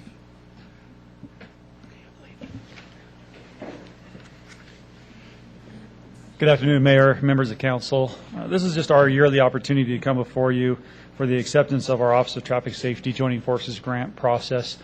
Just as a reminder, this is the grant process that are passed through grants through the federal government into the state, and the state passes it into local law enforcement for the programs that are attempting to reduce traffic fatalities and injuries throughout the state of Nevada. With this money, it'll pay for overtime costs for officers to participate in 11 different programs throughout the next federal fiscal year, including the Click Enter Ticket, the distracted driving, the DUI enforcement campaigns, all again with the goal to reduce fatalities and injuries in traffic collisions. Any questions, Mr. Kerrigan? I'm ready to make a motion to accept the grant. Okay, we have a motion. Is there a second? Mr. Lawson? Second. We have a motion and a second. Is there any further discussion? Seeing none, please vote. Passes unanimously. Thank you. Thank you, gentlemen. Okay. And ladies. See if we're going to adjourn before the mayor gets back. Just kidding. 6.3, consideration and possible approval of an agreement among West Care Nevada Incorporated local governments with Washoe County and Northern Nevada hospitals relating to the provision of funds for the community triage center. Mayor Pro Tem Smith, members of the City Council, I'm Armando Ornelas, City Planner. This agenda item asks the City Council to consider approval of $86,121 to help fund West Care Nevada's operation of the Community Triage Center, which is housed at the Community Assistance Center, otherwise known as the Homeless Shelter Campus in downtown Reno. The agreement calls for 8 parties, the 3 local governments in Washoe County, plus 5 medical centers to provide a total of $951,121. And this funding would leverage an additional $500,000 from the state of Nevada. The Community Triage Center provides detoxification and crisis stabilization services, primarily for chronically inebriated and or mentally ill persons. The Community Triage Center also accepts civil protective custody detainees from local law enforcement agencies, including the Sparks Police Department. Amy Rookie, who directs the CTC for West Care Nevada, is here to answer any of your more specific questions. City of Sparks is the first of the local governments to consider this funding. The agreement has been signed by all 5 of the hospitals that are participating. Didn't we do this last year, or is that when the discussion started last year? That's when the discussion started. I believe it was discussed in particular at a joint meeting with the other jurisdictions. And since then, finally, the agreement was put together. The hospitals all agreed to participate, and now it's before the local governments for consideration. Okay, Mr. Lawson. They're showing there for Washoe County and Reno that they have in-kind donation. What's an in-kind donation, and why does the Sparks have something like that? Actually, I'll defer that question to For the record, Amy Rookie. I'm the Regional Vice President for West Care Nevada and Arizona. Thank you for hearing this item today. The in-kind contributions that are made by Washoe County are those services that we receive where their social workers actually come into our facility and provide direct services to our clients to help with placement in some of the programs that we place our clients after either detox or crisis stabilization has occurred. And so they are coming in and providing services to our clients, and so there's an offset there, as well as the city of Reno having an in-kind donation because we pay a very limited amount for the space that we occupy, which belongs to the city of Reno down on the campus. So they provide maintenance because it's their building, and we pay very limited rent. And this is the first time we've done this, then? That's correct. So, I don't know, we're just cash in here, so the in-kind donation there was interests me a lot. Yeah, there was a legislation going back to, I believe, the 2006 session that called for a triage center of this type to be established in Washoe County. There's one down south as well. And what the legislation recommends is basically that the state would provide 1/3 of the funding if the local governments and hospitals provided the other 2/3. It's not specific as to the ratios, but it's sort of generally been discussed as being 1/3, 1/3, 1/3. So this would be, West Care has basically operated it at a loss, and They've had funding from the state, they've had funding from Washoe County and from Reno, but the goal here was to put it make it part of the local funding and the hospital's consideration on an annual basis, and try to provide a budget that matches what they're doing. So it's a work in progress, first year though. So do we have anything that says that we're going to save on law enforcement, first responders, and we're going to get $86,000 in value out of this? I don't know if we're going to get $86,000 in value. I think it's still evolving. The program is still evolving. It was just earlier this year that they started taking from local law enforcement persons who were on the civil protective custody case. But I couldn't honestly sit here today and tell you that we're saving $86,000. The 4 categories. There's only 2 that really apply to us. Yeah. But if I may, yeah, sure. if that's okay. The issue with the civil protective custodies is in agreement with Washoe County and Parr Boulevard Jail Services. They will no longer accept a direct referral from your law enforcement or any law enforcement agency of a civil protective custody detainee, which is a requirement in Nevada revised statutes that they are offered treatment if they are considered a publicly intoxicated person but haven't committed any crimes. So in the past, they've gone straight to the jail. We are now offering them services. 100% of them have to come to us. If we don't refuse them, which generally we are refusing only those who are too violent or aggressive for us, if we don't refuse them and put the official stamp on it, Parr Boulevard will not accept them. In doing that, we're saving time for law enforcement. Not only is there one place to drop them, but in addition to that, we are doing a medical screen on them, which means we are looking for the fallout criteria that if they did take them to the jail after we refuse them, would require a medical clearance, which means law enforcement turns around, takes them from there to an ER, which again wastes the time of your officers that could be doing more important things. So our goal is to make this streamlined and easy. We get referrals from the Sparks city limits as far as our demographics are concerned on a greater level than the 6% of our budget that this represents. They self-report where they live, and many of them are homeless. So if they give us a Sparks address, we go with that. Sometimes they have ID, sometimes they don't. But we are the 24-hour-a-day safety net where they bring everyone. There's no other place to take them to, and the alternative is generally going to be to the emergency rooms, and that's not where they belong. We're getting them off the streets, and we're providing them detoxification services and doing what we can to place them in appropriate settings so that they can get treatment if they choose. But more importantly, we are taking that person who's out in the streets creating problems for a lot of emergency responders, and we're taking care of them and getting them out of law enforcement's way.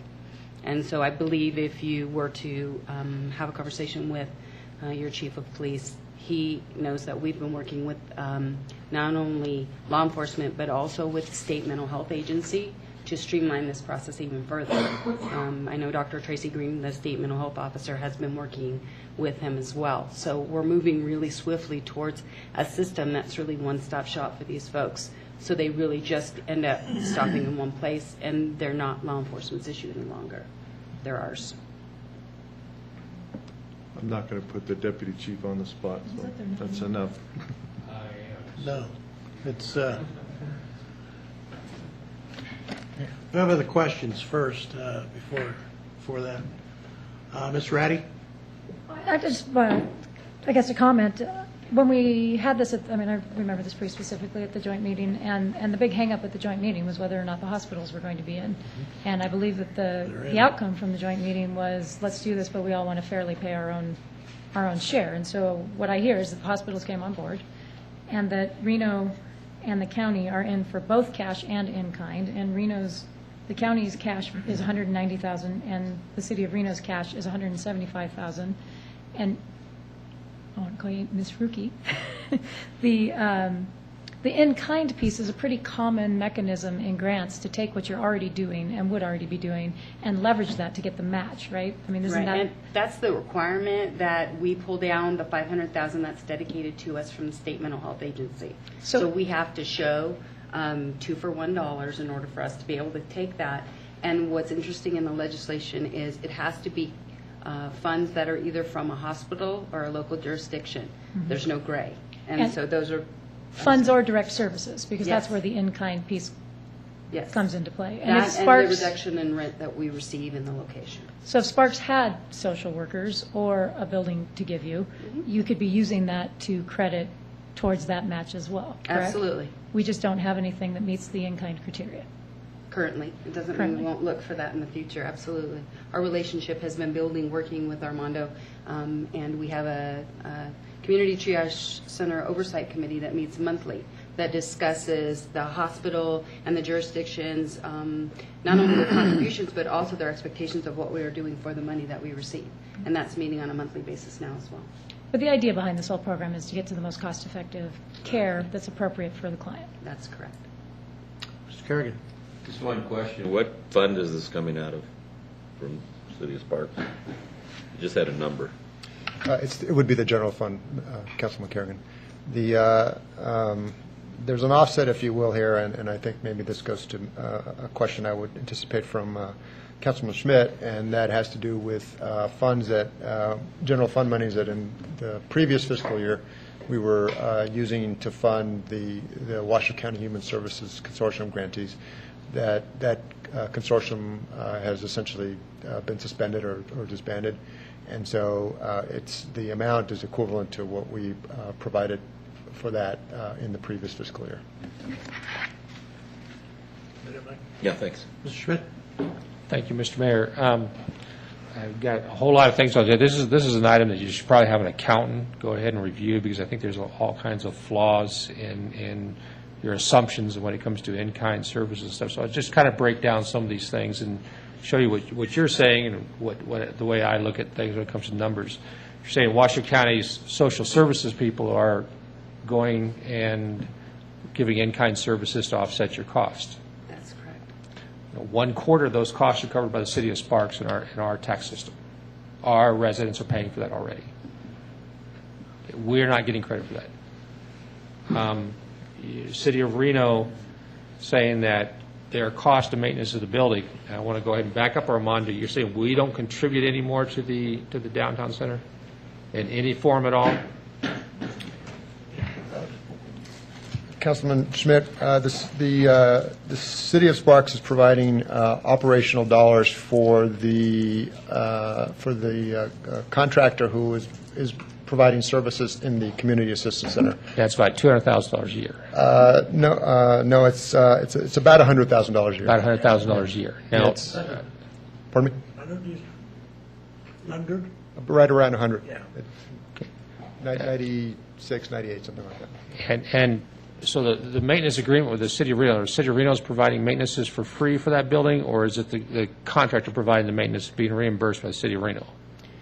The City of Reno directly provides services for maintenance for that building.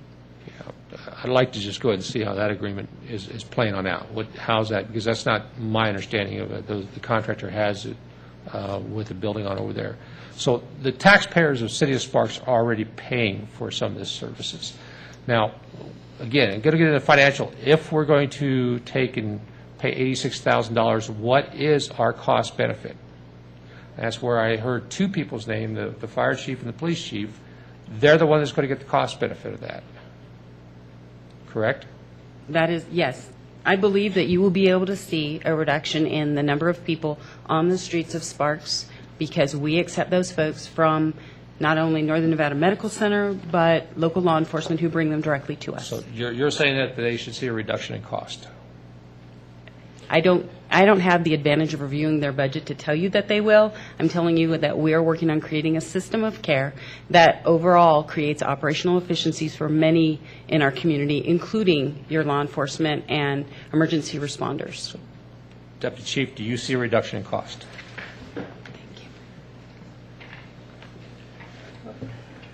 Deputy Chief Brian Allen for the record. Councilman, a reduction of physical dollar-to-dollar costs? Probably not. What we're looking at is recidivism along the lines of our normally intoxicated persons that are commonly found in CPC, civil protective custody situations.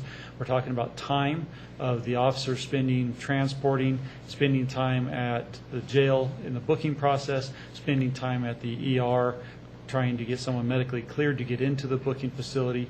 So we are not going to see a dollar for dollar where we can reduce staff, or we're not going to see a budgetary cost savings in that sense. What we are going to see, hopefully through a prevention piece, is seeing the same people over and over and over again the way we have historically, now get an opportunity to see some type of treatment where they will get out of that recidivism rate and then therefore free up our officers' time to do other proactive activities. And I agree with you. And with that comes a cost analysis. That's why we do these things first. We look at cost analysis before we spend money. We decide what is our return on our investment. And so if we're going to spend $86,000 today, you're saying that, yes, we're going to save officers time. So how much money is that worth, that we will have X amount of hours on the street doing other things? I'm not asking you to reduce your budget. Right. I'm just asking you how many hours a year are you going to save that those time can be moved to another target or can be reduced? Without doing a lot of statistical analysis of how much time we spend on an average CPC over the last 5 years, and now taking the average time from this day forward and doing a study over the next 5 years and really using that comparative data, it's going to be hard for me to estimate the time.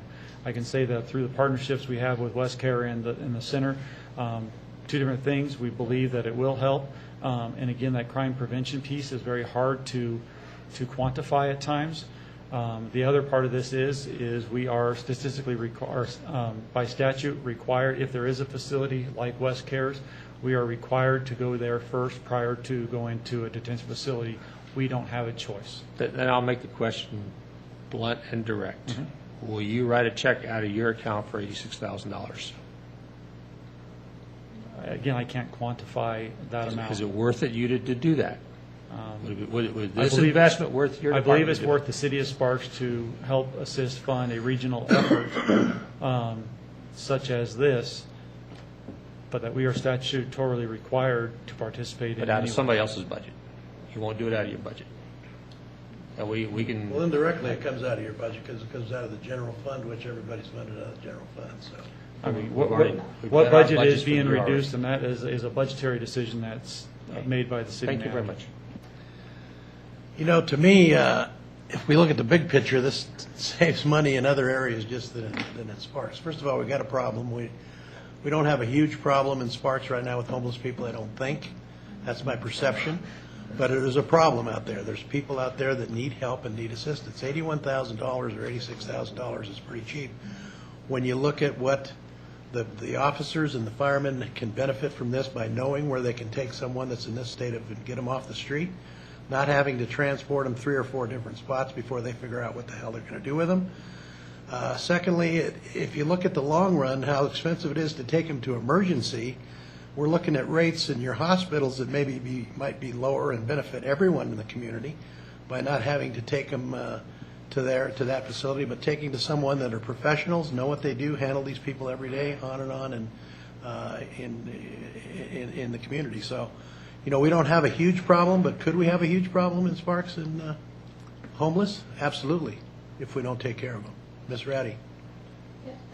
I just want to advocate for passage of this as well because it's a proactive, collaborative community solution. I disagree a little bit with the analysis that Sparks taxpayers are paying for this twice because, frankly, it's an enhancement. It wasn't in the county's budget before, so this is all of us coming together to find the money to figure out how to do something new, something that will hopefully be more productive in the long run. And I would say, speaking for Ward 1 and my personal experience, we do have a homeless problem, and it's a growing homeless problem.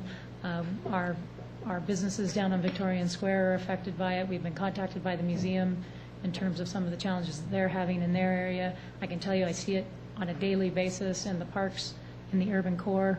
And so I think that we do have a problem. We maybe just don't get as much publicity around it because they're not necessarily panhandling to tourists who are walking down the casino district in downtown Reno, but it's there, it's quieter, but it's there, and it's growing. So I just absolutely think we have to figure out how to come to collaborative solutions, community-wide solutions. We have the ability to do it this year. We have a general fund, an ending fund balance that makes some sense for us to do it now and to do some piloting and see if we can demonstrate that it works. I think to do the data analysis that you were talking about would probably cost $86,000 to do. So at some point, you have to decide what's the value in doing that analysis. But it's common sense, and we say a lot around the city of Sparks, we believe in common sense, and I think this is common sense just to move forward. Mr. Schmidt? I agree with everything Mr. Mayor said. My only disagreement with this is that somebody should sit down and do a financial analysis first before you start spending $1.8 million, whatever the total amount is here. Who's getting what? Who's getting the break? Hospitals are getting the break because they're non-profit already. Before you spend this type of money, you should have a business plan and you should have a financial analysis. Thank you. If I may. Sure. Thank you, Mr. Mayor. Councilman Schmidt, just to address your issues, we've actually been in operation since 2008. The majority of our funding has come from the hospitals. Renown had been on the hook for paying the majority of our bills since then. It has been a benefit to Sparks residents since we opened. We don't get nearly as many referrals because we're located in the downtown corridor. However, with special events, where do you think they take the public intoxicants that come out of special events that occur in the city of Sparks? They take them to us. It only began in May 1st that we started doing that, and that was because we were told there's a need that all the other treatment providers in the community were unwilling to accept, which is 24 hours a day admissions of anyone and everyone with no resources, with no money, being intoxicated and on the street and creating a public nuisance. And so we have stepped up, even last fiscal year, which our fiscal year started in July of this year, much like the rest of them in the community. And we've been operating right now without a budget. And last year we had no funding from Renown because it had exhausted, so we incurred the burden of costs. And we have now, since May, doubled our admissions every month. And this is in an attempt to show that we are a community that collaborates together with all of our partners, whether they're business partners or they're community partners and stakeholders, to try to meet this need.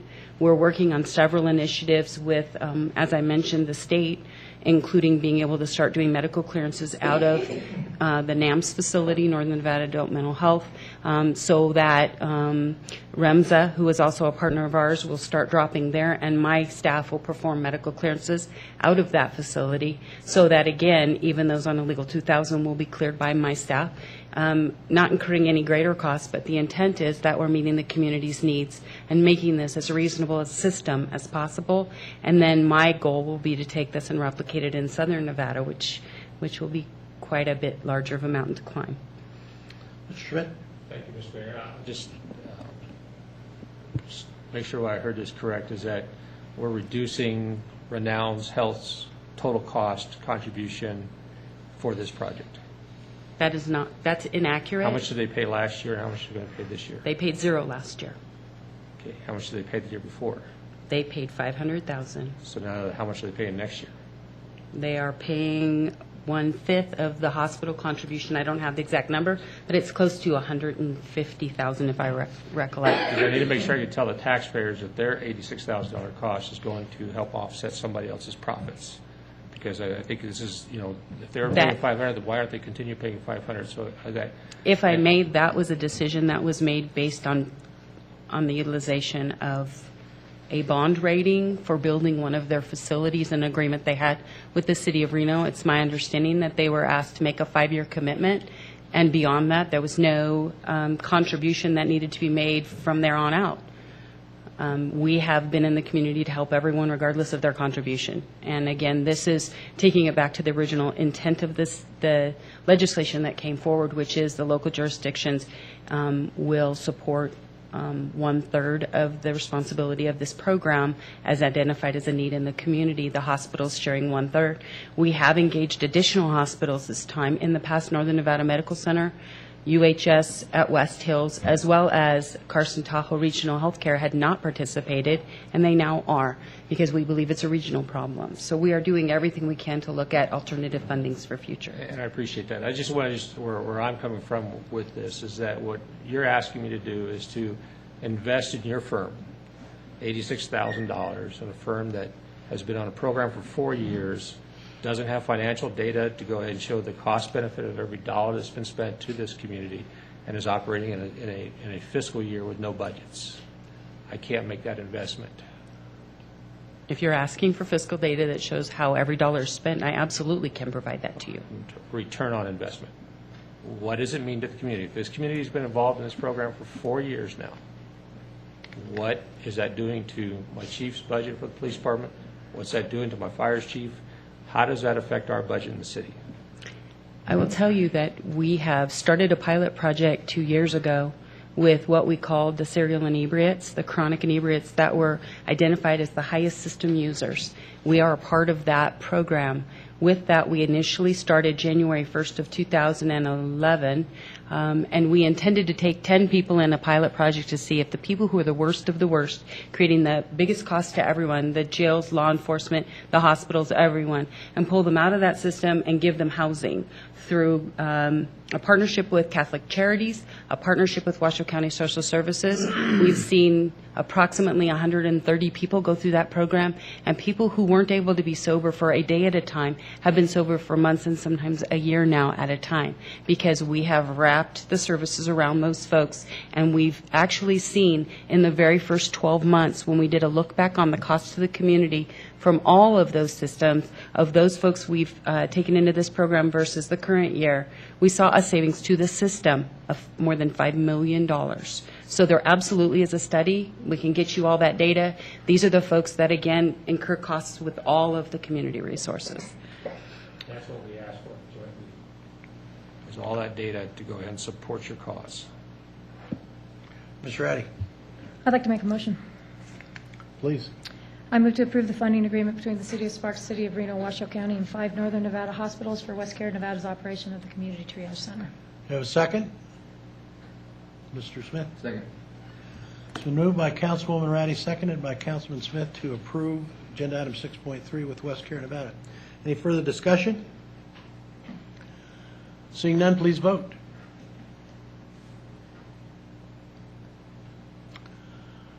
Passes 3-2. Mr. Lawson, no. Mr. Schmidt, no. Okay. Thank you so much. Thanks for all you do. We appreciate it. Thank you. 6.4, consideration and possible approval of a contract for North Truckee Drain Kylie Ranch South Reach Realignment Project, bid number 1213-003, Public Works 20123.3.368. Mr. Hummel. If I can make this work.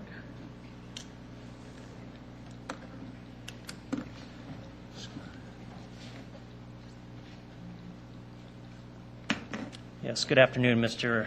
Martini, Mayor, and members of council.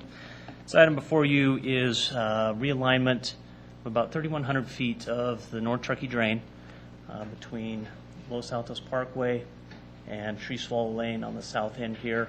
So basically, this section in here, we can see a lot of ponding water, a lot of overgrowth in that section. And what we want to do is basically go in, clean that out, and make it function more like what's north of Los Altos Parkway there, where we've got a dedicated low-flow channel, have wetlands vegetation on either side of that, but water will flow through there. Our flood capacity will be restored. Vector issues taken care of, and we currently have with all that ponding water. So it's basically what we're trying to accomplish with that. What's the road to the right? Is that Vista Boulevard?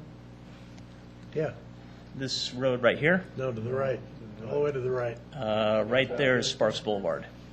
Sparks Boulevard. Okay. Yeah. Sparks. Thank Yep. you. Yep. So, in doing this, this is a project on the current CIP. We solicited for bids. 5 bids were received. Reno Tahoe Construction was the low bidder at $447,000. Engineer's estimate was right at about $450,000, so came in about what we thought it would. So, with that, open up any questions anyone may have. Questions, Mr. Smith? Andy, is this something that should have been maintained all along, and it's something that we're going to have to maintain in the future, obviously? Yes, it is something that will have some maintenance. I can tell you the section that's north of Los Altos there, we do very little maintenance there. The vegetation that was planted in there was selected for its ability to survive in the saltier soils we have out there, things like that.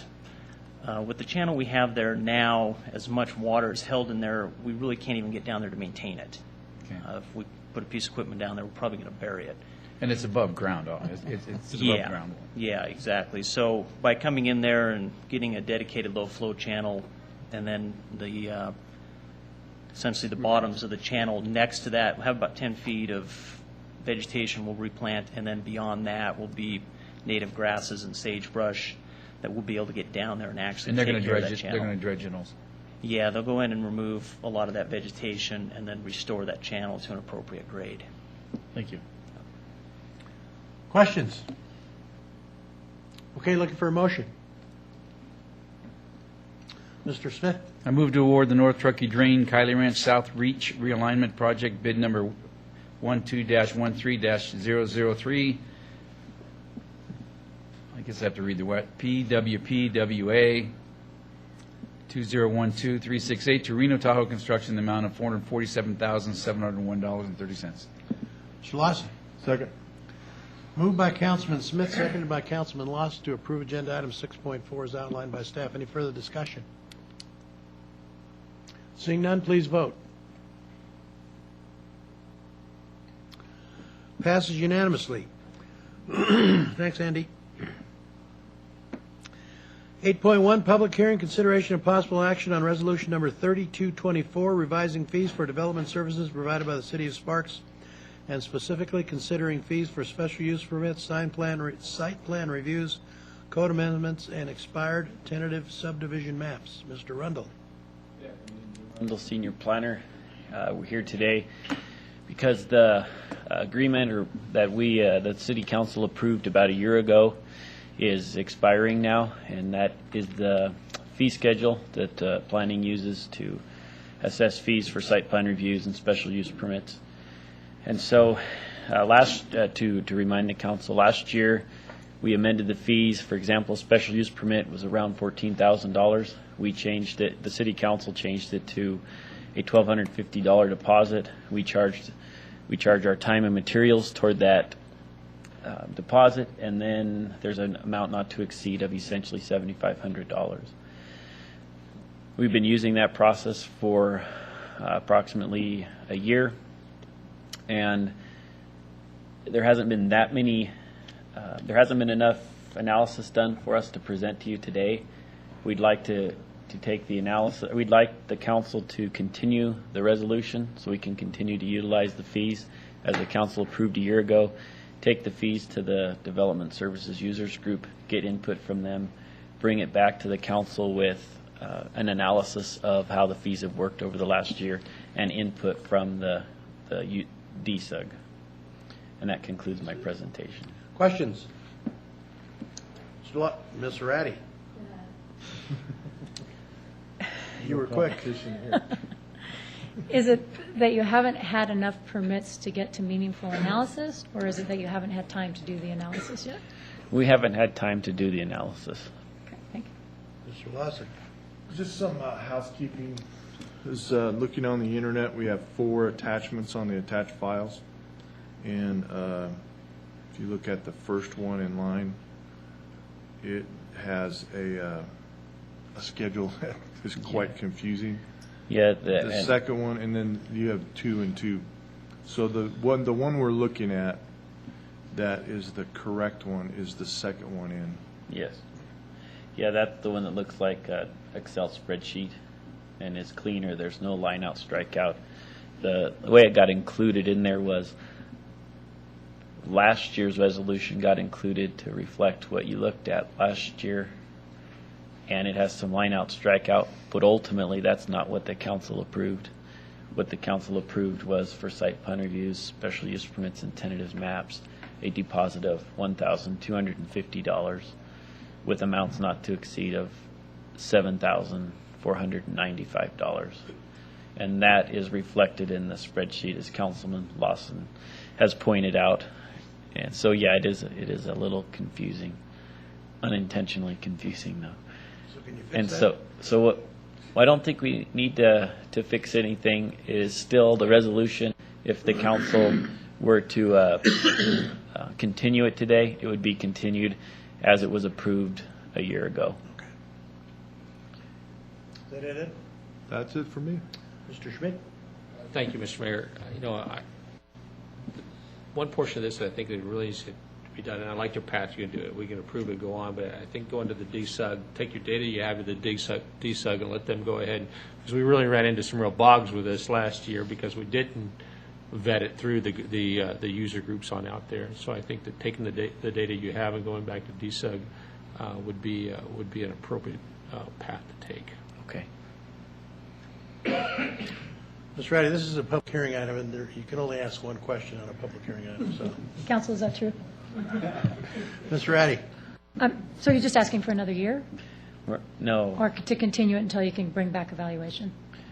I think we put 6 months in there in the motion. If not, we're asking for, okay, maybe it was in the analysis. Regardless, 6 months. Okay, great. Anyone else? Okay, this is a public hearing item, so I'll open it to the public. Anyone that doesn't work for the city want to talk about this? Anybody here that's not with the city? Okay, seeing none, we'll close the public hearing, bring it back to council for action. Questions or motion? Mr. Lawson?